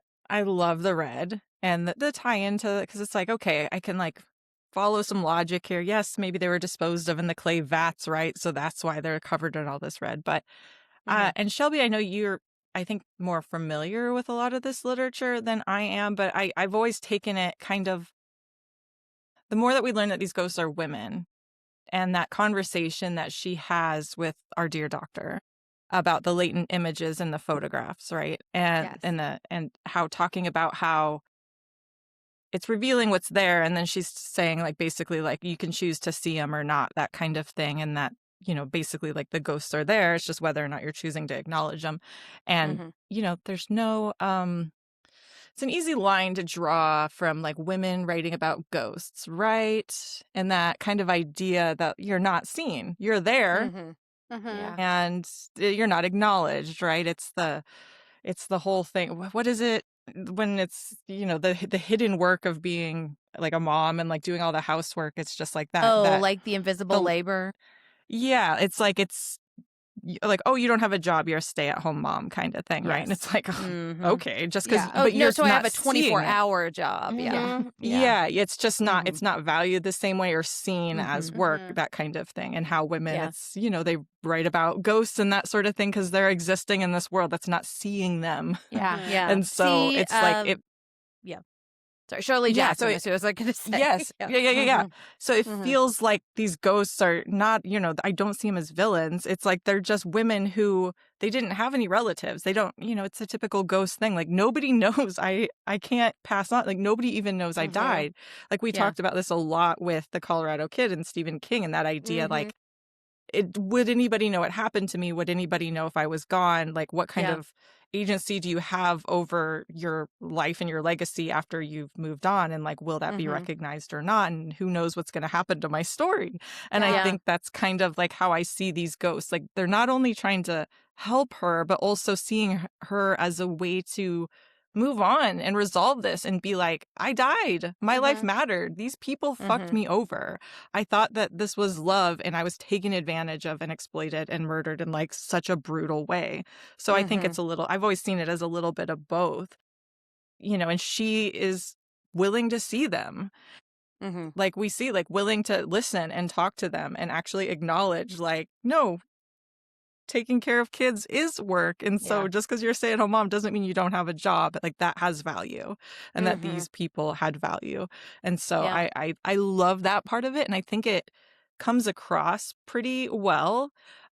Which I think, if it was more horrifying, would get lost. It would get lost in the sauce, right? Like that kind of idea. But I do like the creature design. I love the tendrils of blood and stuff. I think it's very good. Well, how Yeah, interesting me too that like she's a female character and she's the one that can see them. Well, exactly. That's what None that's of the what men are able to see the ghosts. No, yeah, I think like that's- so. yeah. You're absolutely That's right. beautifully said, Rachel. Yeah. Yeah. I agree. Shelby, what do you think about the creatures? Or the ghosts? I absolutely love it. I mean, there's not much to be said that everyone else hasn't said, but yeah, the color design, I love Lucille at the end, I think the best, just because to me she was the scariest ghost. I don't know why. There was something so terrifying. It was just, I remember feeling strange that I felt that way because it's like, but I saw her the whole movie. Like you think she would be the most familiar, the least scary, and she looks the least horrifying when we meet her at her end.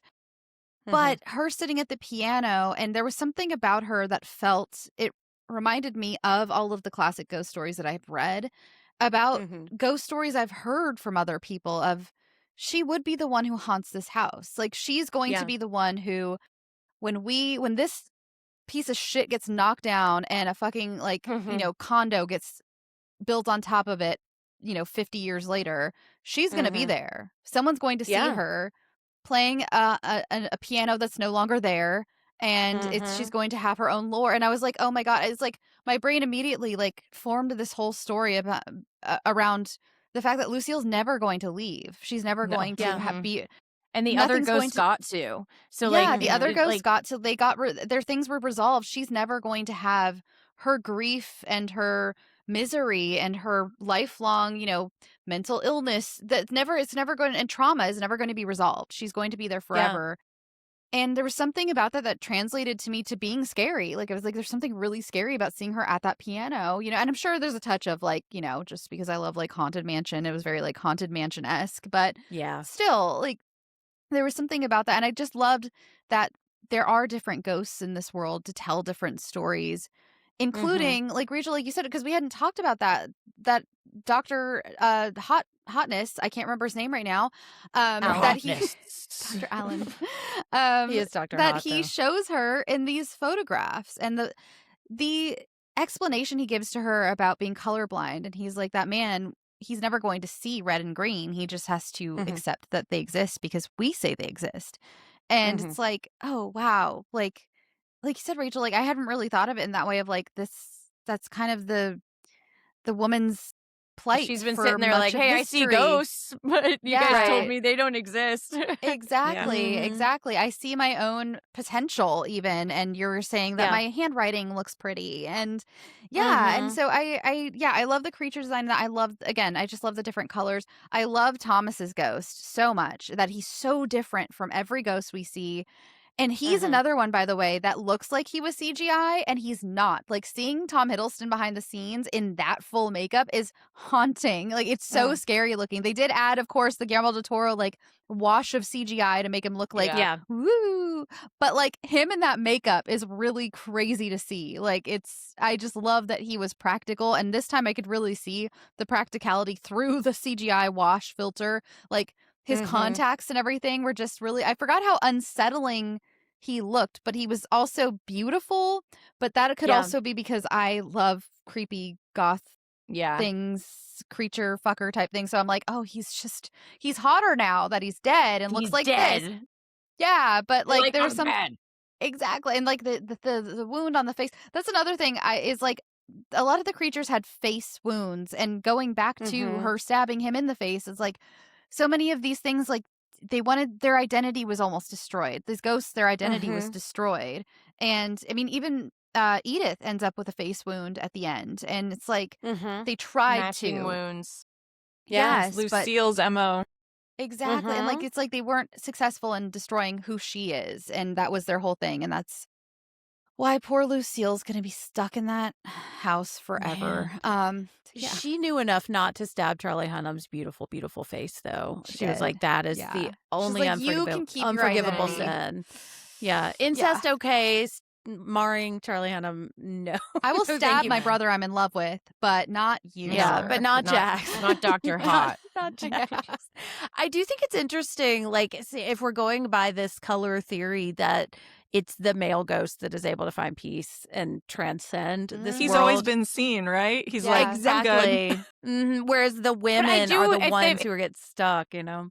I imagine they change once you've completed your task. I would like to Yeah. think that, because like the women in the barrels, their whole task is to make sure that they get vindication. So once like Edith does what she does, I would like to think that they change their appearance and get raptured or whatever Yeah. it I is that think they happens to do. ghosts. Yeah. And I mean, they definitely deserve it. And I do think it's interesting, too, that Lucille, I believe that she is a black ghost at the end, too. Yeah, she is. Like Yes, she's Edith's stuck. mother. And if that's like the warning, then the warning is either like, we need to see women. We need to see a woman who is clearly in need of help, maybe institution. Well, yeah, they both died of yeah. like they both had illnesses, right? Like her mom Exactly. died of an illness, and basically Lucille did too. Mhm. Yeah, exactly. And that is the warning. It's like this is what happens when it's generations of not seeing women is that they start to take other women away or harm other women, because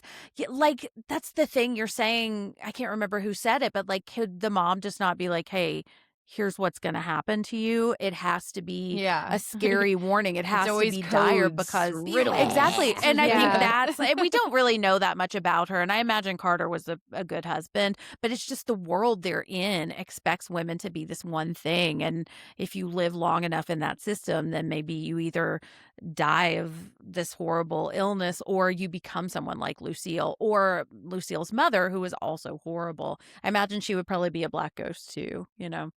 And we'll find out in the prequel. But Yeah. okay, well, I coming want to soon. talk about exactly. I mean, I get it. Her mom's a red ghost. Yeah, her 'cause mom's she a was red in the ghost. She's in the bathtub. Oh, bathtub. that's right. With the Okay, axe so in her that's head. Yeah. that's right. That's the thing. I think the ghosts kind of They get start a to little blur bit together. There's nebulous. a couple of 'em. Yeah, Yeah. No, they They exactly. do. They kind of They blur do. together. Like, I think mom is the one missing her finger, too, because that's how Lucille gets Mm. the ring back from her. Or back. She gets it from her. Dude, that At one ring, point, if she I does reach wasn't- her I missed hand that. out, and her finger's missing. Yeah. Mhm. If I wasn't That already makes married sense. and didn't already have a ring, I would want that ring. But speaking Beautiful of, Corey ring. gave me a ring that it's like a black ring. It has the lovers on it and like the lovers Aw. tarot card. And the only finger it fits on is my ring finger. So I just haven't been wearing my wedding ring. So, Honestly, But- like I wearing my wedding ring is like, oh hi, I'm wearing my entire life's worth on my That's- finger. Like that's the it thing. I stresses kind me of- out. yeah, I like that this one. And Yeah, I also had like the it same- would what- catch on stuff too. Yeah, when I was Yeah. married, I would have stress dreams about the stone falling out. Like, I would have that dream Mm. constantly. Like, I wake that up happened and to check me the with my ring box, first like, on the husband. regular. Really? Like, Mhm. oh Yeah. Yeah. Uh-oh. Yeah, I had two stones in the Right. band fall out. Also because it was there's a lot of reasons. It was not the best ring because he was broke as fuck and I shouldn't have married him, but so it was kind of a sign when like two of those little stones fell out, but my ring from Corey is still intact. Anyways, let's talk about Sir Thomas, who gives her a killer ring. But before we do that, let's pay some bills so I can go buy that ring. Okay, so Sir Thomas pretends to kill Alan because you just can't kill Charlie Hunnam. And then he also says this thing. He says, we've been dead for years, which I really love. And I like the turn he takes at the end because he still is a villain. Like he's doing this. Mhm. And part of me was like, Lucille, why don't you just try to go marry a rich man? Like it has to be him. Yeah, I don't He is the driving understand. force in a lot ownership. of this. It's owner. Like I Mhm. have a lot to say on how I think she likes to control, Yeah. and Mhm. that is Like- like her hobbies alone give us that insight into her Mhm. character. Yeah, I think that the butterfly scene is very telling also. I love that scene too. I think it's I do too. really well written. Well, okay, but I want to ask, Shelby, do you think that Thomas loves either Edith or Lucille, really?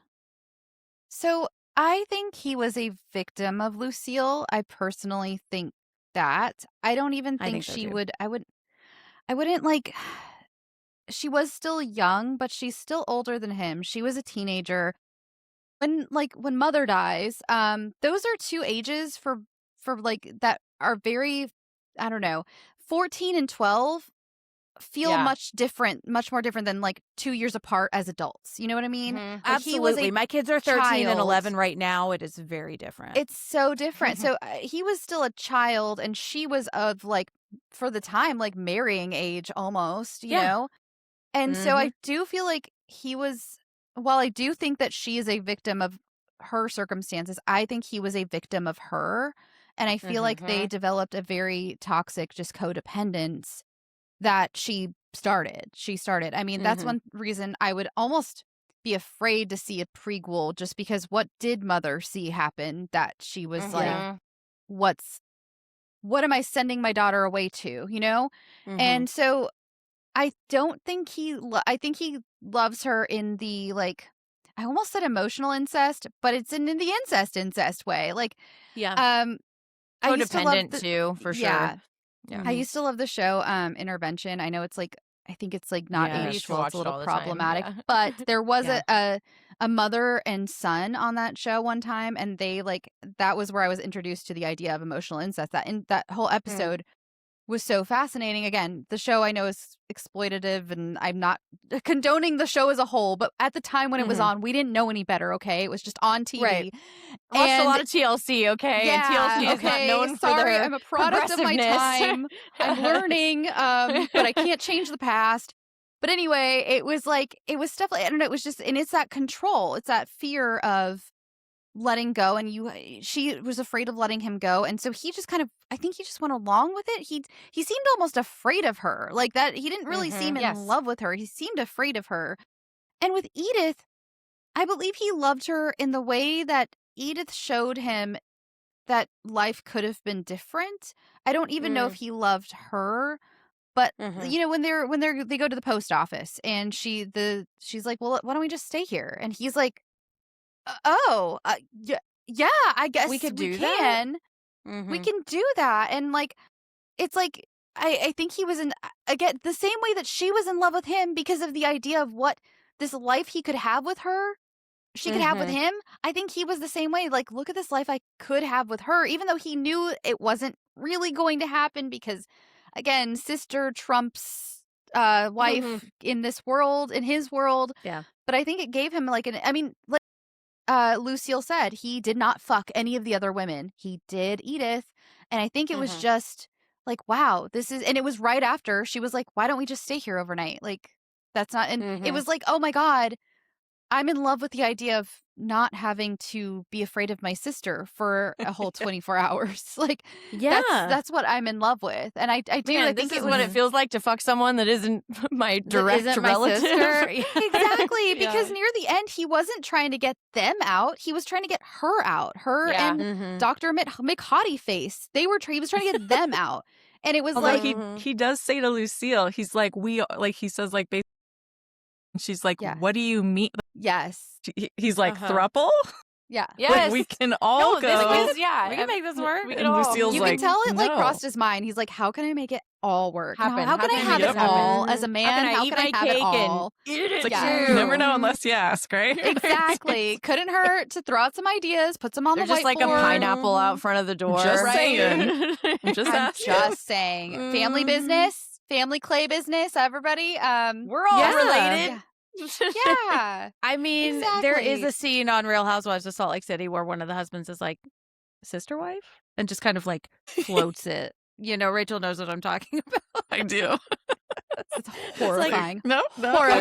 okay. And then she has the correct reaction of like, what the fuck?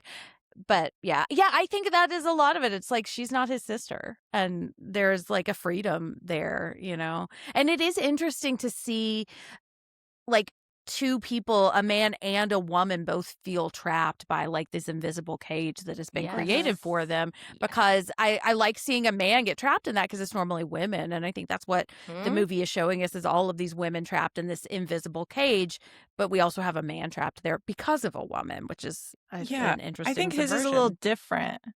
I also wonder like what guilt plays into it, because she was older, and I do believe like it sounds like their parents not great, locked him in an No, attic never all the home. time. Yeah. Dad was really abusive, What'd you expect broke them the to do? mom's leg. Yeah. Like, well, yeah, like, and so the fact that Lucille did something and like murdered their mom maybe was the right move. I don't know.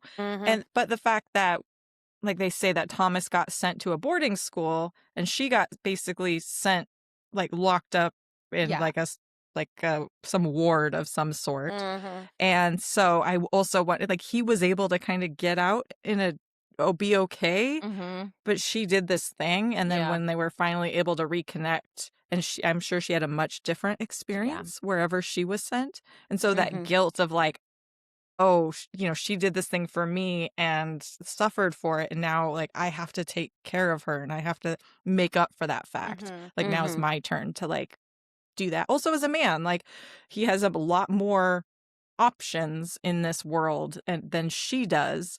So, okay, I guess I gotta like help you out. So whatever you need, sis. Yeah. But I think Including my penis. well, yeah, that, yeah, that's a separate thing. But, I don't know. But I do think, I don't know if he loves Edith, but I think he had never actually genuinely opened his mind to the fact that, like, he could. Like, that's Yeah. possible. Yeah. And Edith is the youngest woman that it's, that they've picked out. And she makes a point, like, are you sure? She's awful young, Yeah. and also because I think she feels threatened by that for obvious reasons. And I think that, he actually, like, once he starts realizing, like, oh, wait, this person actually likes me, that I'd never even considered that I could actually find somebody, like, oh, okay. And so that's when things start to shift, I think. So I don't know if he loves her, but he likes the idea of her and likes what that could possibly mean. Yeah, and I think once they move in, there's that scene where Edith runs up to Lucille and was like, this is gonna be a house of warmth and love. And I think for him, he's like, oh, what? I didn't know that was a thing that I could have. And he just doesn't want to lose it. And she talks about this room, this like shitty room. It's nothing like the house you have. But he's like, no, I think it's great. Like they are really happy here because I think it is away from this dark, dank control. Sammy, what do you think about Thomas? Okay, so I kind of see the situation a little bit like how I see like MAGAs, which I know sounds sort of jarring, but bear with me. Like when you've committed your entire life to this kind of false ideology, it is next to Yep. impossible to get yourself out of it. Think He's of all committed of to the the bit. Yep. Fallacy. Think of all Yes. of the things Thomas and Lucille have done in the name of their love. They've committed needless murder and sin. And so if they call it quits now, what will it all have been for? To admit Yeah. defeat is to admit to the wrongdoings that they've been telling themselves is natural their entire lives. But I also do think that at the core of this movie, it's a coming of age tale, and not only for Edith, but I also think it is for Thomas. They're both sheltered and controlled by their respective overseers. And I think in each other, they find this kind of independence and maturity and some freedom from their enclosure, like the freedom that Lucille and her desire to control could never hope to obtain. I think, we see that, as I've been saying, she likes to collect beautiful things like butterflies and the hairs of her victims. Like she wants to keep herself and everyone around her sort of frozen in time, like these insects that she is collecting and putting in walls with her push pins. And I think she can't really accept that life must move forward. We can't remain stagnant. The world is moving on, and she is stuck in her decaying manner in a relationship that could never be accepted by society. So instead, I think she strives to destroy what can't be obtained because she sort of essentially owns him. There's nothing mutual in this relationship. She doesn't know how to, I think, express mutual desire. She is in a prison, and she is his prison, and I think Edith is that salvation for him. And whether or not they love each other or not, she still serves that purpose for him because I think she extends mercy to him that he's never really experienced from Lucille. Like I don't think he's seen the type of compassion that she brings to the table. And it is in his workshop, a space of creation, that he and Edith begin to explore their relationship. And I think it's worth noting how Edith is a creator herself. She's a writer, which is sort of a direct opposition to Lucille's murderous and sort of destructive ways. Like we were saying, like there has to be light and dark. Again, another common Gothic romance trope is to have two characters be symbolic of two sides of one coin. You get the tortured hero, who is either like the subconscious or the darker side of the coin, while the heroine is the less substantial light side that redeems the other. But here, I think Del Toro sort of subverts this trope by having Edith's other half be her sister-in-law. She's the foil, and whereas Edith is sort of naive, Lucille is cynical, and where Edith is innocent, Lucille is nihilistic and sort of depraved by her isolation, to the point of corrupting even the people that she loves, like Thomas. So I don't know. I think it's love what really is what really truly sets two women apart from each other. And then you've got good old Thomas in the middle, which, as we've been saying, was probably a missed opportunity for one of the craziest polycules in cinema history. It would have been amazing. But we did not get that. And we still, got some girl power moments there instead. But yeah, I think maybe they could have worked it out. They could have if Lucille wasn't such a nut bar. Yeah. Watch that movie, I would watch the menage a trois of the three of them for sure. Definitely. Just throw Charlie Hunnam in the mix, and then we got Then you got yourself a stew. quadruple schla. Yeah. Exactly. I don't know. That's an orgy at that point. And maybe that's an orgy. That's the classy term for orgy, just so I'm here everyone for knows. the orgy. Quadruple slaw.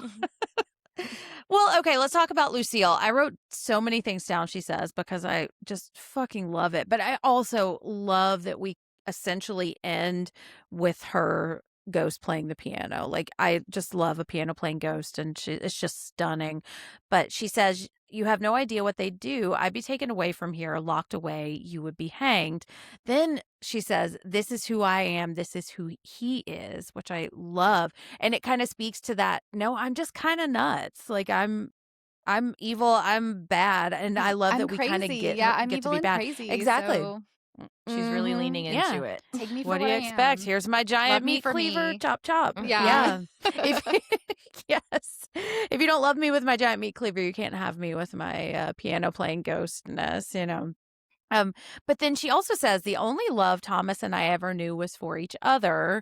We also learned that she was beaten by her parents or at least by her mother, and that the baby was, quote, born wrong because it is a child of incest. And, we're talking about the 1800s.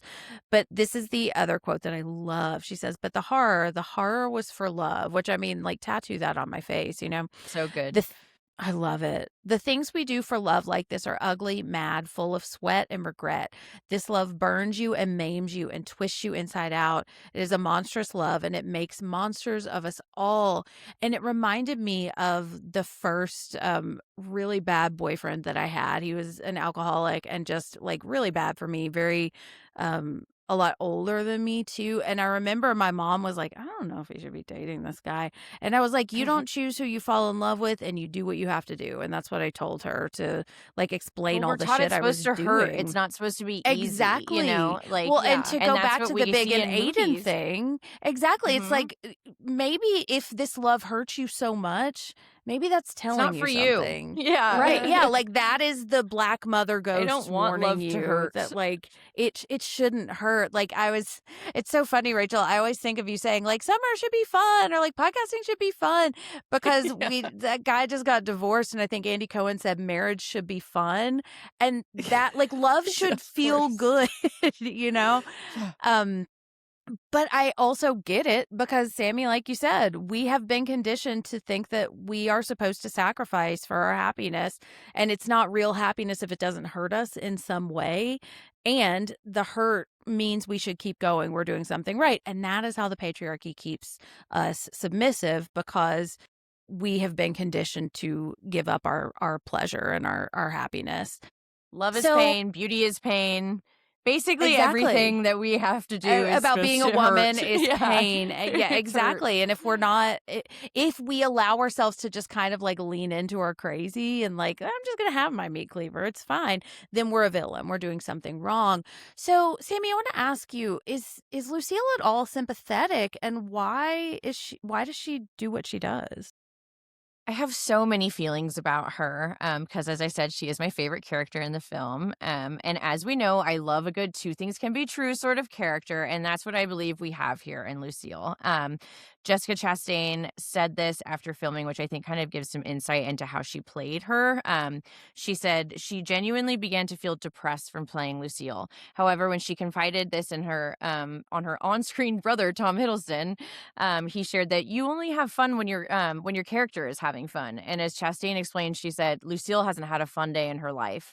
And as the victim of intense patriarchal oppression, it's no wonder. And to me, this made me feel like really sad for this fictional person, because it's not so fictional of a situation, Like, I do think it's like, obviously not without the ghosts and all of this, like this is probably something that happened in this era, more than once. So I do feel really sad that this is kind of her fate, because all of her actions are driven by love and just this deep-seated fear of being alone. But what ends up being her downfall is turning on other women. You know what I mean? Like that's what ends up fucking her. And at Edith's hands, who's only trying to defend herself and the other women. And as Lucille's sort of sad life portrays, oppression cannot be combated by becoming an oppressor yourself. You know what I mean? And I think there's just there's an argument to be made too about the cycle of abuse here. Like I saw a lot of analysis suggesting that Lucille was a victim of her environment, and had like sort of internalized the violence of her childhood and used it as the only tool she knew because that's what she was shown was supposed to be protection, and that's what she was shown was supposed to be love. But unlike Thomas, who finds redemption through Edith, Lucille is too entrenched in this past, and I think she's just unable to envision a life outside this toxic relationship that she's curated. And then it eventually leads her to killing the one person that she loves. Like, is this rage, is this want, and desire? And it's like Shakespearean and kind of like a tragedy. It really is just a tragedy of a story. And she can still be a villain and it still be a really sad ending for her. And that's why, I mean, those are my favorite types of stories. They always will be. Yeah, same. Rachel, what do you think about Lucille? Sympathetic? I don't know. I like some terrible things happen to her for sure. And how much control does she have over that now? Like, how self-aware is she? I don't think very self-aware. So I'm gonna give her that. Like, I don't think she has the capacity to actually grow or move forward in any way. And I feel like, does she love Thomas? I don't even know if it's love. Like this all this bullshit, like the horror was for love. Like that sounds like classic toxic relationship manipulation sort of thing where it's like, oh girl, no, that's not love. You're just like really deeply codependent on this person. And you're confusing that with love. But at the same time, especially like at this time, I think she also suffers from like, well, I can't possibly go out in the world and like possibly meet somebody else or whatever, because she knows that like, no, I have these tendencies and, I killed my mom and I liked it and I'm broken and then I've got a lot of trauma. And also like, so who would want me? And the whole like predator prey thing, like you said, the control, I don't think she's going to like even give somebody the option to see if there can be some sort of equal relationship, because that's not the world that she lives in. It's like one or the other. Are you the prey or the predator? And she's like, I'm going to be the predator all the time and not even going to indulge in any other options. And I think, but this business operation that they have, a lot of questions about this, because like, why does she kill them? It's so ridiculous because like they said, it's like, okay, so the first wife, like she has money. Why, like the fact that they keep investing in this machine, and that's what I think is so like really speaks to how deeply traumatized they both are. The fact that they can't leave. It's like, why don't you just like, take that money, move somewhere else where people don't know you, be together and live happily ever after doing your sibling fucking thing. Like nobody has to know. Literally. Like, it's their like, birthright thing, I feel like especially from that area, it's like, this is like mine. A title, and it's just everything's literally crumbling around them, and Lucille just can't even. I don't think she's killing them because she sees them as like, especially these earlier women, as like a threat. It's just she doesn't want anybody else taking up their time. She just doesn't want to put on this facade. And so she's just killing them because, one, I think she likes it. Yep. She and collects two, the hair. Because, that's a liking. Yeah. It does. It's just Trophy. easier. Even with the lady with the, because they have the incest baby, and the one lady's like, well, I'll take care of the baby. Like, it's fine. Like it's like she knows, I think, what's going on, and she kills her anyway. Yeah. So it's just, she can't fathom that there's any other option and can't have anybody threaten this deeply toxic, bad relationship between the two of them. And she has to keep control over Thomas at all times. Like, she's like incredibly manipulative, incredibly narcissistic, incredibly traumatized. All of those things can exist at the same time. So it's a bad money laundering scheme, that's for sure. She could take some notes from someone in Ozark or something. Seriously. Yeah, Marty could fix that shit, I think. Yeah, and I think like that, the birthright, the family name, the continuing this lineage, that is such a patriarchal norm, and I think it just kind of shows she can't see outside of this world. Like this role has been so clearly defined for her. And there's a bit of a flowers in the attic vibe too, whereas like if you've never had access to any other men, if you were never allowed out of your house, it's like This is it. this is who I have. Be a better version of my mom, or if I'm going to be able to be the woman of this house, this is who I am, and there isn't any other option for me. So yeah, we have to keep going. Like I love the machine. It's like it's this circular digging in the mud thing, and it kind of feels like it never goes anywhere, but it Yeah, it feels like it continues. never yeah. pulls anything out. Yeah. Exactly. It just digs through this blood, which is essentially what Mhm. she is doing, And Dredging up Sammy, the past. Yeah. Well, and if she moved on, let's just pretend instead of Thomas, she went out and married some rich guy. Well, what Mhm. would that mean for Thomas? Like, why would he? Yeah. That What is purpose? true. What reason would he have to hang around, Of that especially in era, this wouldn't, it world? wasn't I as don't weird think. to have your spinster Right. sister live with you, Yeah. but Right. you couldn't So, really like, have your she would bachelor brother. lose him. Yeah. Baby Yeah. bro. So, like she Yeah. would lose him, and even if they got all the money and they like were able to rebuild the house and live happily ever after, her and her new husband, then Thomas would leave. So Yeah. for her, it's like, well, that's not an option. Yeah. Because I Plus, I can't don't think lose she you. wants to have sex with other men. Like, I I don't really, think so think either. that's also a Well, component. because I think No, Thomas well, is a like, known they're- quantity. She can control him. He's Yeah. safe.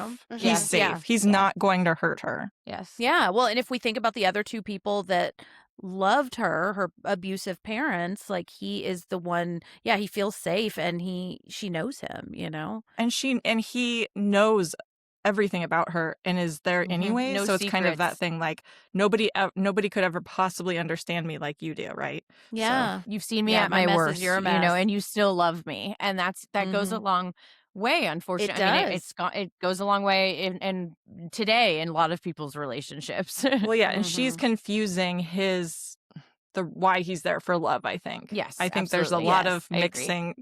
They're using the term love loosely here. Is Mhm. all I'll Yeah. say. They are, yes. Because, that's the era, I think. It's like Yeah. falling in love with somebody after a Everything's good so dance. dramatic. It's like, well, the candle didn't blow out, so that means we're supposed to get married, It's like, Mhm. yeah. Yeah. It's And like in then The Ugly for the Stepsister, rest of where your it's like life. I the- keep thinking falling in about love The with Ugly one Stepsister. dance. Yeah. Yeah. Yeah. Yeah. I mean, there's a lot of overlap, I think. Well, Mhm. Shelby, what do you think about Lucille? So yeah, I don't find her sympathetic, but I don't mind that about her character. Like I don't dislike not Yeah. finding her any sympathy. Like I don't mind that. I like disliking her as a character. I don't dislike the character. You know what I'm saying. I'm not going to keep explaining. No, You I know. understand what I'm saying. But I feel like there's something so childlike about the both of them as well. Like they can't get this fucking business off the ground. Even in the Mhm. beginning, her father calls his machine a toy. He's like, "So what you have is a toy." And I know he was referring because he had the little model, which he said like he hadn't tested the big one yet and everything. But I think that was really telling of his father saying it's a toy because there's two children playing at a house. They have a lot. There's a lot of Yeah. arrested development going on.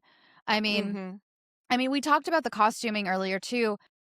I feel like Lucille's costumes are a little out of date. I mean, it's pointed out with Thomas. Like Edith says his clothing is 10 years old, but well tailored and worn. But I think Lucille's is as well. I think that hourglass figure was more popular maybe 10 years before that. And it was They a don't little have more money to get new outfits. Victorian than it was, Yeah. Edwardian, which is I think where we're moving into with where we're at in the movie.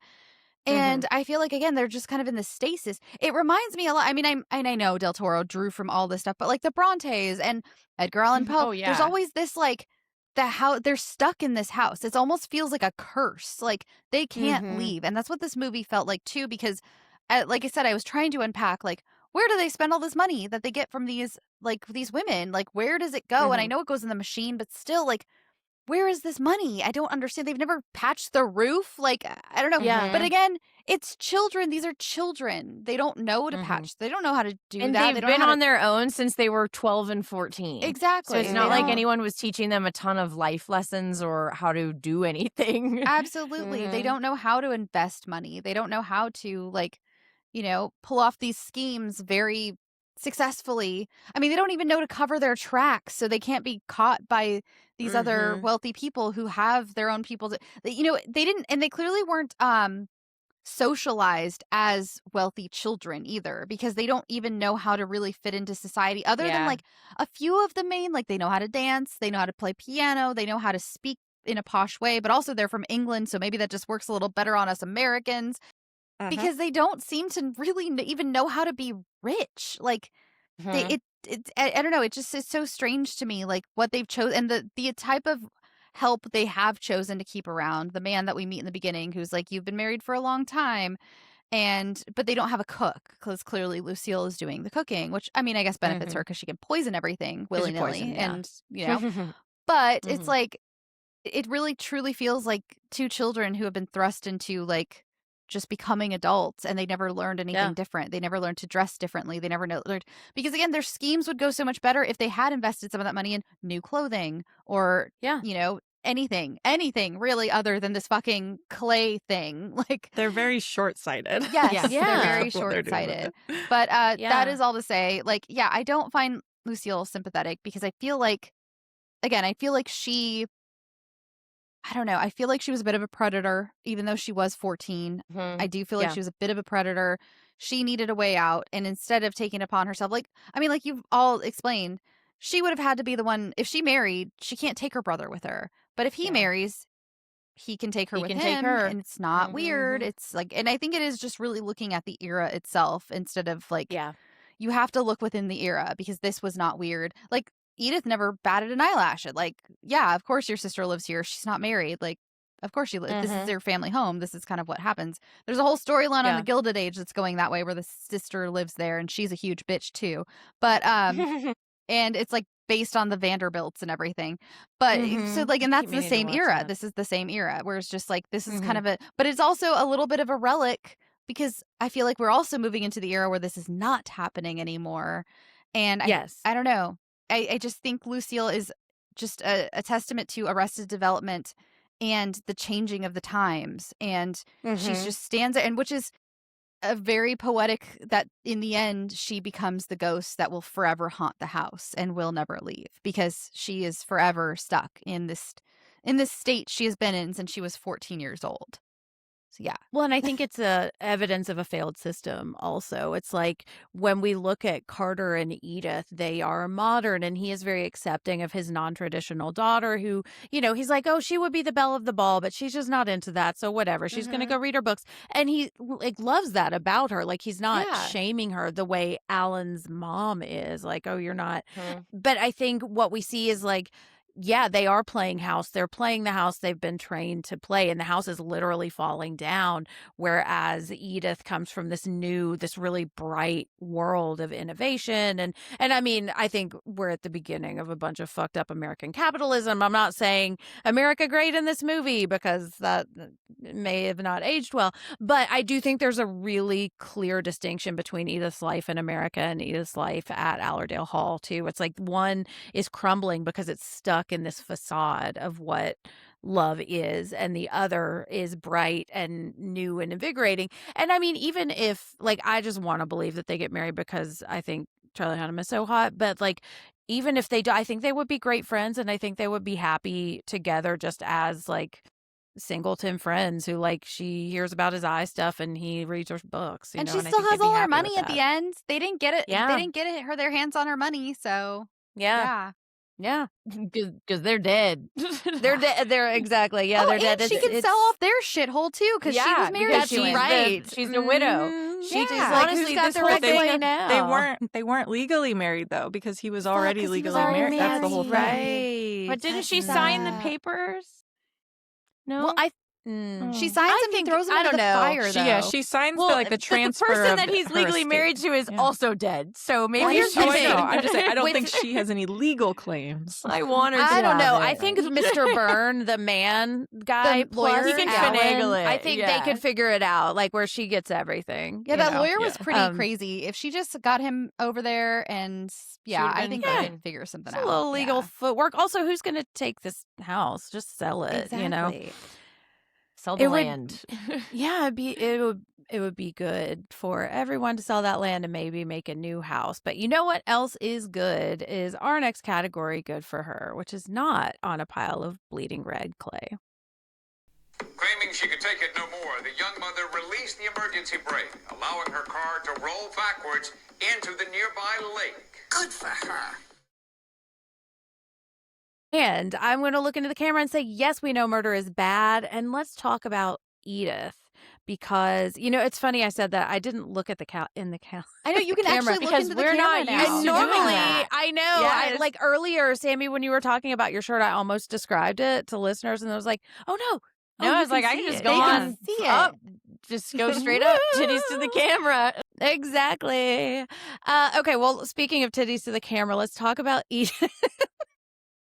So I want to ask, first she says she want to be Mary Shelley, which like wins me over. I think she would want to be Shirley Jackson too if she lived in that era. And I think she and Shirley Jackson could have some interesting conversations. Actually, maybe Shirley Jackson should be friends with Lucille. I think they would have a lot in common too. Anyways, We should it's get not like a Shirley an Jackson pod. MCU type of movie with all of the female authors. It's the librarians or something where it's like 20,000 Leagues Under the Sea and Sean Connery and like the League of Distinguished Gentlemen or The something. League like, of Extraordinary Gentlemen. Extraordinary Gentlemen. The We League need of that. Extraordinary Women. Distinguished gentlemen. Exactly. Distinguished extraordinary women. Okay, well, pretend I have a Shelley, fedora. exactly. As we're all My dipping our lady. fedoras. My lady. lady. I'm a distinguished gentleman. Aren't we all? Capitalism. Shelby, what do you think about Edith? Why does she survive when the other women did not? I think that, Thomas points it out that she's different. I think the other women, and honestly, I think her age did help her in this way that she was young. She was of a more modern time. Times were changing. And so, and when we first meet her, like, we know the other women don't have families. That's why they were chosen. But she's like just recently doesn't have a dad. And she does have a rich life around her. It almost seems like they paint a picture of these other women being a little lonely in life. Like they have no one to call upon them at all. And clearly Edith does. Edith has Dr. Allen back in the States being like, something is amiss. We are going to figure it out. And, the other women, well, I guess not fully because Enola does get that letter that we don't really ever find out what it says because it's in Italian. Which I will say, going back to our thing about women being invisible, the fact that the post office was never like, that's pretty crazy that this lady never like picked up this, like especially back in those days, if there was a grand home somewhere nearby, I feel like they would kind of maybe go take a trip out there, like, hey, here's your mail. Ask about the wife of the house. No one ever asks about her. The man who lives there, I don't know what his position is, but the man who greets them, he's like, oh, you've been married a while, but it's like, but then we find out the women did come back to the home a few times, and it's like they're just They're all like the same, right? They're they're just places. They're not Exactly. seen. They also are like lowly like workers, especially during this time. They're probably just like, I'm not trying to make a ruckus. Right? Lady Sharp is Lady Sharp. Don't care that her hair color keeps changing. As we see in Lucille's drawer, they had fully different hair colors throughout the time. But yeah, I think that she survives just because I love her as a character because unlike so many horror movies, every time she gets a new piece of information, she utilizes it. She executes it. She's like, oh, there's a trunk in the basement. I got to find the key. Okay, I opened the trunk. Gonna figure all this out. Found some wax cylinders. Gonna listen to those. Like, I don't know. It was just really satisfying to see a character who was like, I'm going to figure, like, there's something weird She here. was not a bimbo at all. Like, and I hate to even use that word, but she was very, like, well-intentioned. She knew what she was doing. And we even hear in the wax cylinders, again, not to victim blame because these women were in terrible positions, but they were kind of like, something shitty is going on. Don't let it happen to you. And she's like, okay, I won't. Like, simple as, And I think, losing her father, it was kind of a, like, what do I have to lose in a way where it's like, what, my marriage to this guy who now I'm like kind of really suspicious of, and like him and his sister acting real weird. And I don't know. I also appreciate how quickly everything just kind of pops off. Like, it feels like once she starts discovering things, it's pretty quick where she's like, oh, there she is giving him a handy. Okay, so this is over. Yeah. I gotta go. I gotta go now. So I think that's just what it is. It's just her moxie, her just that's what it was. Just her being like, every time I get some new information and I find out I'm not going to question it or tell myself I'm crazy. In fact, the first time she sees a ghost and they're like, girl, and she's like, no, I saw a fucking ghost. Like, shut up, you two. Like, she's very like, I know what I saw. And from there, she's like, wait a minute. I think it's trying to warn. Like, she knows pretty quickly, like, I think it's trying to help me, even though it's very scary. Yeah. I think it's trying to help me. So, yeah, her stick-to-itiveness is basically what got her out of there. And I wonder if a lot of that comes from a father who supports her too, of Yes. not like gaslighting her and She being didn't have like, daddy "Oh no, problems. dear." Exactly. Yeah. Well, Sammy, what do you think of Edith? Why does she survive? I mean, I think, she's our final girl, and it's very clear from the start. Like, I think she's immediately shown to us that she survives the events of the film during the cold open. And I did want to give a quick read through of this really incredible article I found regarding Gothic horror as a genre in relation to this film, just so I can kind of summarize my thoughts. It's from an article titled, "I Don't Want to Close My Eyes, Edith Cushing, Crimson Peak, and Gothic Girlhood" by Jacqui Daito. She writes that Gothic romance has, since its conception, been the arena of female imagination. Of course, men have written in the Gothic mode, but they tend to write a different type. In fact, scholars of the genre consider the line between Gothic romance and Gothic horror to be a gendered one. Where women tend to write stories of social oppression and interpersonal horror, men write ones where the supernatural is actually real and actually the sinister force at work. There are many theories as to why this is the case. I favor a simple one. Women have long had a great deal of very real things to fear. They do not need to make up ghosts and monsters to menace them. Regardless of the reason for the split, the fact remains. Gothic is a genre that has, since its very beginning, been the province of female imagination. We are haunted creatures, it seems, and being so, it has become a genre rife with coming-of-age stories for girls becoming women, men becoming wolves. Wolves. Is what I'm going to add to that. Sorry. Boys becoming Sorry, men, men werewolf bar becoming wolves. mitzvah. Sorry, it never is far from my mind. Anyways, she goes on. She did not include that joke that I just included. Sorry. I love that. This means that a rejection of the film based on the grounds of its genre or lack of understanding thereof becomes a rejection of girlish stories. This troubles me for multiple reasons, but the strongest is that Edith's story is not just the story of a girl, written in and paying tribute to a specific generic mode. Rather, it is a story that pays tribute to the Gothic even if it troubles it and pushes beyond. Crimson Peak, in telling Edith's story, refuses to fall victim to the more sexist tropes inherent in Gothic romance. The Gothic, even as it has been in the arena of girlish stories, has still been written in a patriarchal world after all. Edith Cushing is the only heroine I can think of who must survive marriage in order to come out the other end a woman, finally mature in her ability to stand alone. A whole web of men work on Edith's behalf or attempt to save her throughout the film. Her father, the private detective, her childhood friend, and potential love interests, and even in the end, Thomas himself. Ultimately, however, every single one of them is completely ineffectual, and it is Edith who saves herself. Edith stands alone in the snow and mud and ruins of the place she thought to make her home, and it is her married name the villagers in the distance call, the name she has earned with the death of her husband and sister-in-law, Lady Sharp. And I was just like, yes, I loved that article. It was really well written. She has a bunch of other portions to it. But just the idea that we don't need to make up ghosts to be afraid of, because we have plenty to be afraid of. Just really struck a chord with me when I read it, and I really wanted it to be a part of the conversation that we had today.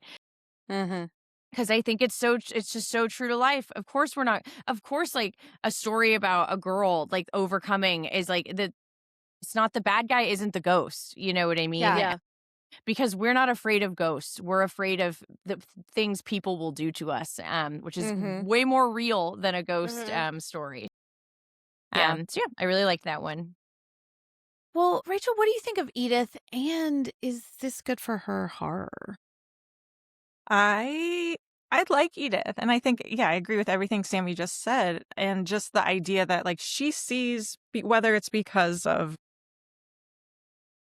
Rambo had something to say. He's like, I got some thoughts on Edith, but whether or not it's her dad, she sees other possibilities, she sees other things in the world, she sees the red flags, and listens and like it does not Mm-hmm. ignore them because Yeah.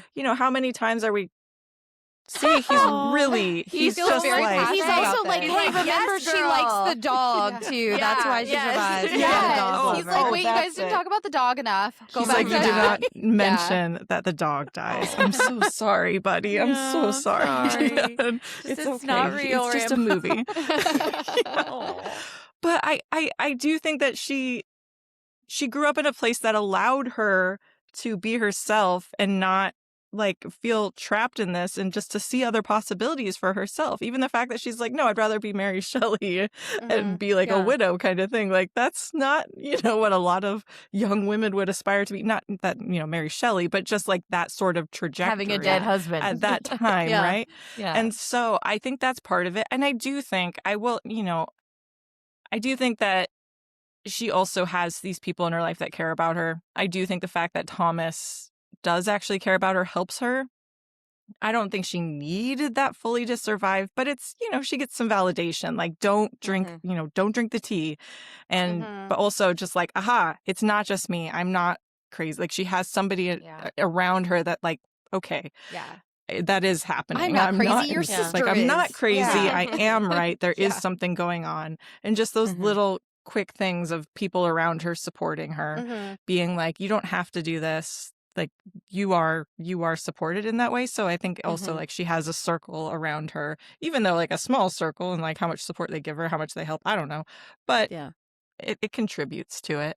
And she's also like, I feel bad because like those other women, maybe they did see a lot of those things, but also like, well, what else am I gonna do? Like, who else is gonna want me at this point? Like, I've got Yeah. nothing else to do. And she's like, no, like, I'm young, I'm talented, I don't need this. I don't need this man. I Yeah. don't need this. Like, I am capable enough on my own, which, relatable. Like, there's a reason why, like, my therapist tells me all the time that, more and more women of a certain age, my age, and in their 40s are either getting divorced or choosing not to marry. It's like because you don't have to, right? Yes. Like I don't need this. I don't have to do this. And Which is you know why what? they're I'm not trying to going take to. away no fault divorce because they know, I know. we don't Yep. need it. Well, you know? yeah. Yeah. that's- So I think that's part of it. Edith knows, like, I Mhm. don't need this. Like, this Yeah. is fucked, and she's I'm contributing to the declining birth rate, and we love to see She it. is proudly. Yeah. Yes. out. And in that Yeah. way, good for her that she's like, no, I'm not going to just ignore these red flags Yeah. and take it because the world tells me I have to.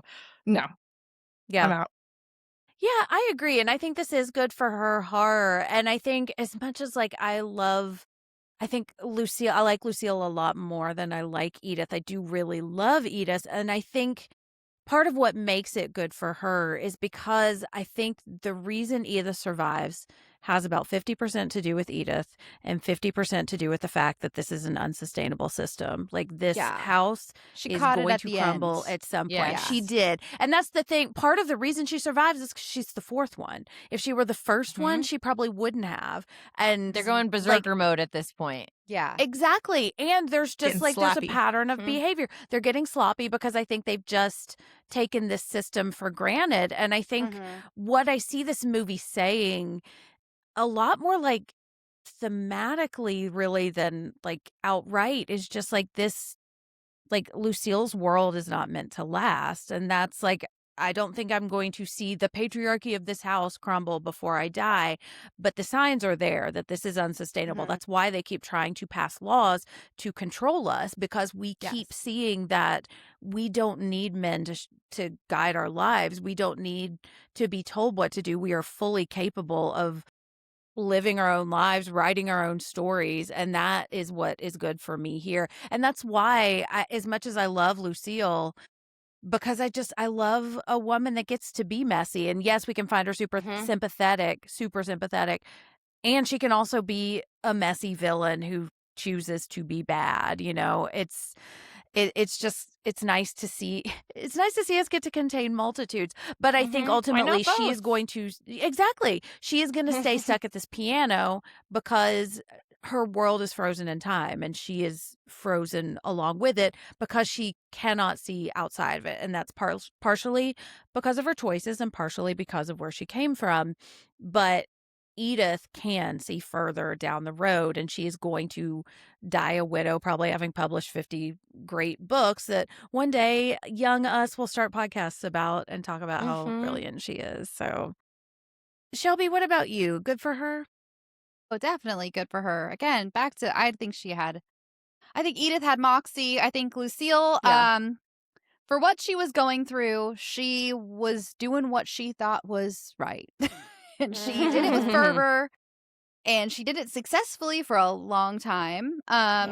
Until this little bitch came along and ruined everything. Get her. But no, I think it is good for her. I think it was great to see, honestly, a movie where like the men weren't irrelevant because they had their parts to play, but it really was like woman v woman, and the multitudes, again, the multitudes, we were multifaceted, and we can be evil and we can be good, and both characters I think were interesting. That's what I really liked, is the good one wasn't boring, which is something that happens so often. Like, I'm with you, Sammy. You said it like way earlier, but like I'm just always usually more interested in the villain. And I do think that while it is hard to say, like, she was more, I don't think the good one is ever more interesting than the villain, just because that's how my brain rolls. Same, but unfortunately. Same. I did find Edith a very fascinating character from the time we meet her. And, you know, she just had a whimsy about her that I really dug. I feel like I was like, okay, I would have been more of an Edith in this era. Or I probably would have been poor in this era, to be honest. But, you know, if I had a rich father, I'd have been more of an Edith. I don't think I would ever be a Lucille, but I don't feel like I see myself in her, but I don't need to see myself in characters. But I think it's good for her weirdly all around, and like weirdly Lucille even got what she wanted at the end, and that is for nothing to ever change. And she will be there forever, you know? Yeah. Sammy, what about you? Good for her? Yeah, absolutely.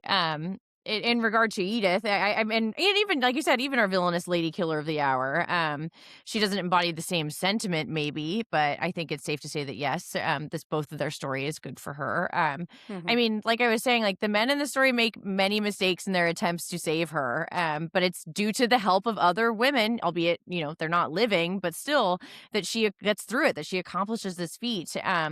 Whether it's through the role model of Mary Shelley or the female ghost that Warman ate her, she still got through it by the help of other women, and that feels very good for her. For me, like it's herself and other women. No men saved her. There is no knight in shining armor in this movie, and you are set up for one. He is supposed to have been the knight in shining armor, his Prince Charming, and he fucks up and fails, and so she's like, I guess I gotta finish this out, and that is really empowering, and empowering that like because like even with Lucille is like fucking Thomas is just a little. He doesn't do anything, you know what I mean? She tries to be like, you have to stab him this time. Yes. And he doesn't at first. Like, she's been doing all of the hard work. I was going to say, I don't think he's ever killed anybody. Any of them. Yeah, I think it's all been her. And so, yeah, I think we're getting shit done, It's like, I want like a Rosie the Riveter, but with like Lucille. Like, girls get it done. Do it. Yeah. We can fuck our brothers. Yes. And then kill their wives. I mean, yes, that is true equality, I think.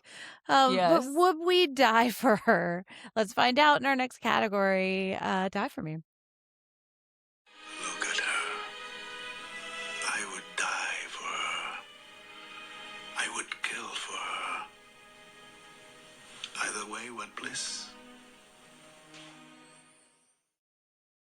So yes, I'm definitely dying for Lucille, but I think I'm going to die for Edith too. Like you said, Shelby, like she is more than just an ingenue, and I like that it's like we're almost kind of subverting this ingenue and villainess kind of trope because Lucille is the one that wants a traditional feminized gender role, and Edith is the one who is more forward looking. And I do kind of like how we're playing with like the blonde couple and the dark haired couple too. So it's just like I feel like there's a lot of visual symbolism there, but all of the women, well, both of these women, because Alan's family just kind of is like, well, we're women, this is what we do, Bridgerton, yay.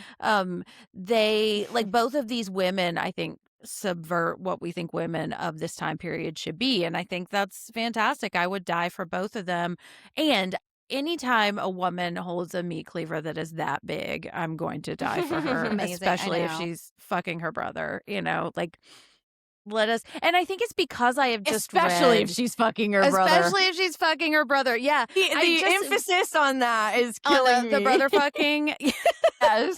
Well, because I Yes. just read Maeve Fly, Sammy, because you recommended this, CJ Leeds, and it is just like, it starts with saying, no, I can choose to be bad because I just kind of want to be bad. She's and- depraved. She wants to Yeah. be depraved. And it made me feel so good to Yeah. like listen to a character because it's all from her. Like she is, the narrator of like Yeah. listening to someone's mind and it just being gross and despicable Uh-huh. and heinous thoughts. And me just going Yeah. like, yep. Like it was a really enjoyable experience for me. Although, no, I don't feel murderous most days. But honestly, like, ask me again when I'm driving around here in traffic or That's trying the to go to a Trader thing. Joe's. That's when I Yeah. feel murderous. So Well, and that's why we can watch these movies and we can read these books because we're not actually going to kill people, but it allows us to channel those I can murderous live vicariously urges through that we them, have. Yeah. Exactly. And I love that, yes, Lucille is complicated and there are tragic reasons for why she does this. She also does this because she chooses to. And I'm thinking about Vecna too, not to bring up Stranger Things, but this moment where it's like we could have made him a sympathetic killer, but he's like, no, I am a villain and that is what I'm choosing to be. And I think that's what Lucille chooses here. It's like, I could try to rise above my circumstances, but I could also kill my mom with a cleaver. And that's what we're doing today. So love it. Rachel, are you going to die for Crimson Peak or anyone in it? Oh, yeah. I actually really like this movie. I feel like it gets a bad rap. Yeah. But if you haven't seen it in a while, and listen to this entire Right. podcast, go check it out again because I like what it's saying. And I like that there's so much to unpack in it. And I think that's maybe why it's a little not divisive, but like some people don't like it because it's like it's pulling from a lot of sources and it's playing with those ideas. But myself included, have I read a ton of Gothic literature? No. So some of this, went over my head the first time I saw it, and I've only kind of like gleaned and some as I've gotten older and over the last, I don't know, when did this come out? 11 years ago or whatever. Yeah, it's old. It's crazy. I feel old. when I saw Yeah, that. But it's a beautiful world. I do like these characters. It is really cool to see somebody just be like really, like you said, depraved. Like even that line right before she pushes her over the balcony and like something about like, oh, and like she says something about like basically like, oh, and you're pretending you're like, I thought you were her sister or what, or his sister, and she's like, haha, just kidding, fuck you, I am. Like, no, you didn't get that wrong. Like, I actually am still his sister. Just like shoves her off. So she knows, and she even admits like, right, like I would get locked away and you would get hanged, but they're doing it anyways, and so there's something about that like. Part of me feels bad for her, but part of me is like, all right, girl, you do you, right? You made your bed.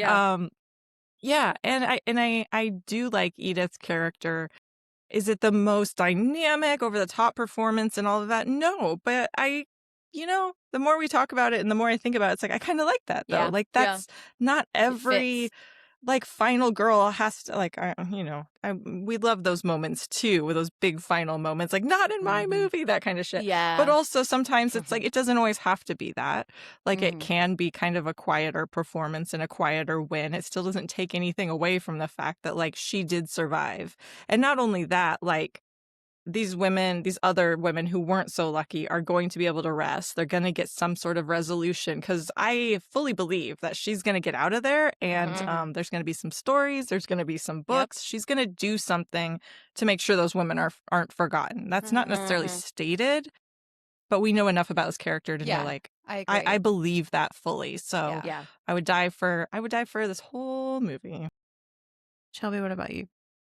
Absolutely. I am dying. I'm jumping in a vat of red goo for this movie. I like Rachel, like you were talking about, like just Lucille's unapologeticness, where like when she says, you're both monsters. And Lucille's like, that's what Mother said before I forgot the whole So line. matter but of fact and accepting before of I it. Like she's proved like, her I am what I right. am. Yeah. And like the way she said it and the way the camera kind of locks into the side of her face, I was like, oh, you bitch, I love you so much. Like, this is so slay.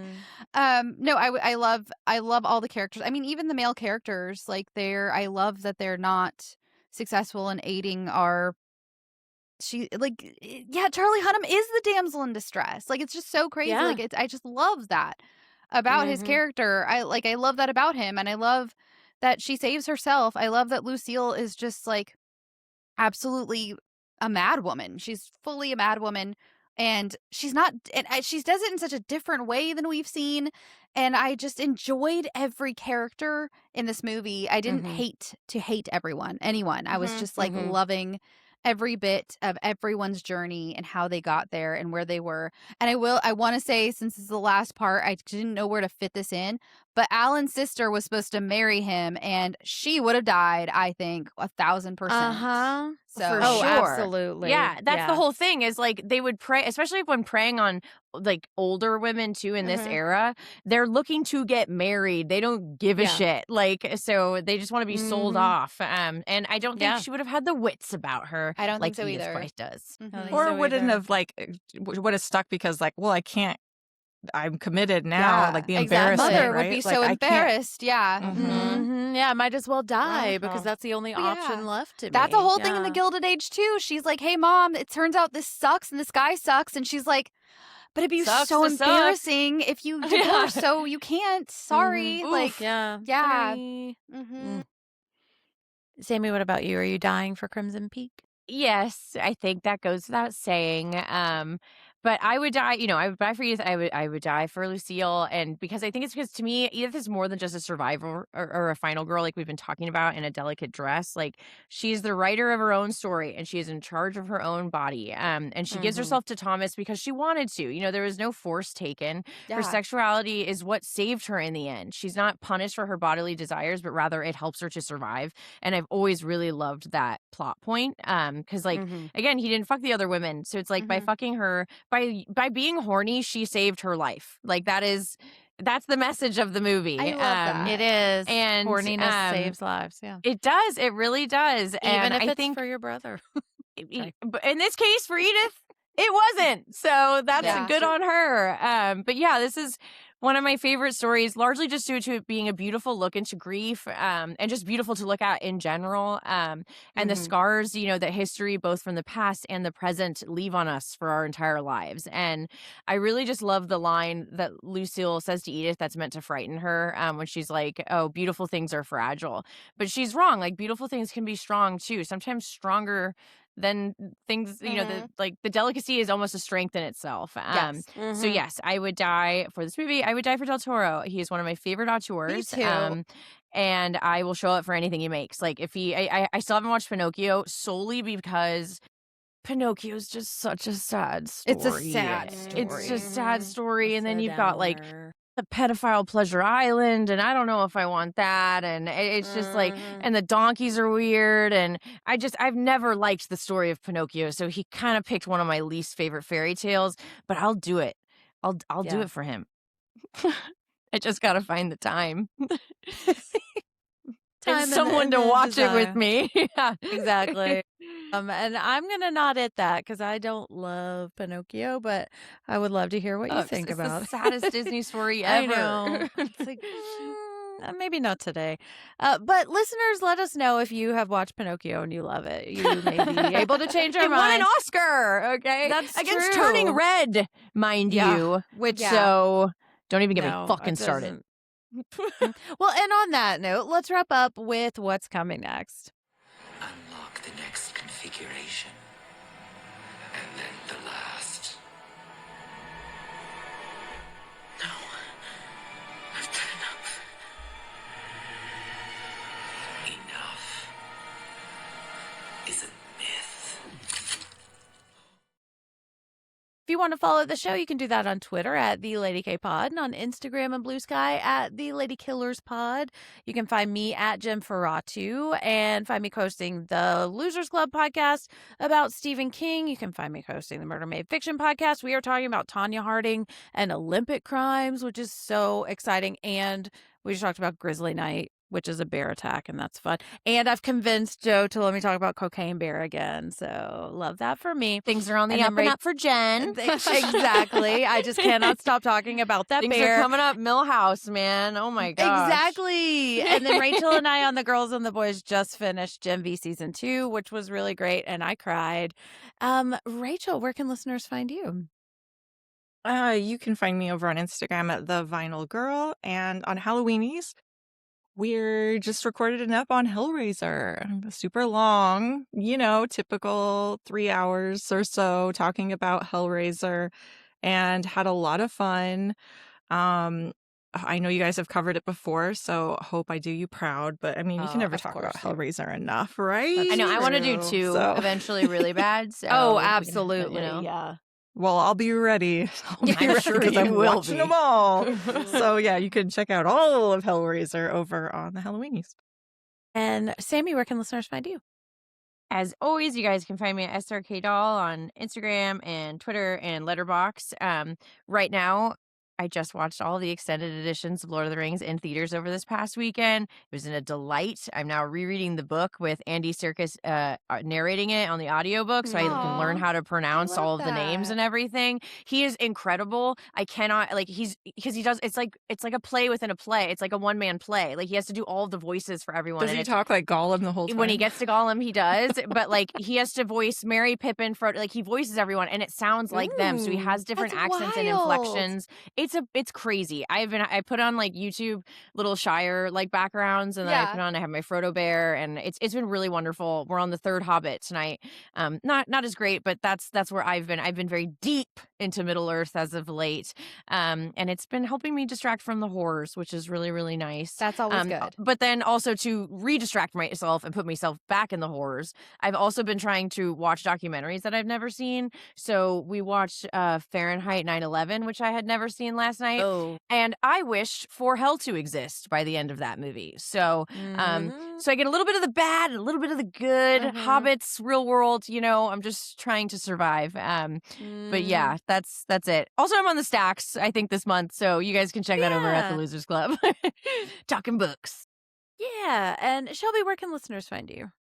You can find me at Shelby B. Novak, mostly on Instagram. And you can find me on the Bloody Disgusting podcast every week. Just this past week or yesterday, I forgot when this comes out. You guys are good about doing things ahead of time here. Over here, I'm so used to my other shows being like sliding into last place. But anyway, the last one I was on, we ate a bunch of hot sauce with Screambox programming director Tony Wash. It was a time. Woo, We've got those hot sauces too. I saw. Did you get they're a little spicy. Yeah. Some of them are pretty crazy. Hot to the tongue. Yeah, I feel like I'm going to be immune to them at some point, which will be great. It'll be great. You can also find me, of course, on Scary to Sleep, which is my baby. So go check out Scary to Sleep. I have a doozy of an episode that will be out by the time this is out. And it's a lot of trigger warnings, but it's a good, scary, bleak episode, and I love bleak. So yeah, that's where you can find me. Me too. Punch Me in the Face podcast. I love it. And that's it for our episode on Crimson Peak. Thank you so much to my esteemed panel and listeners. Thank you so much for joining us. If you liked this episode, please give us a quick rate and review on Apple Podcasts. You can also comment on the Spotify episode. We've been having a lot of fun with that.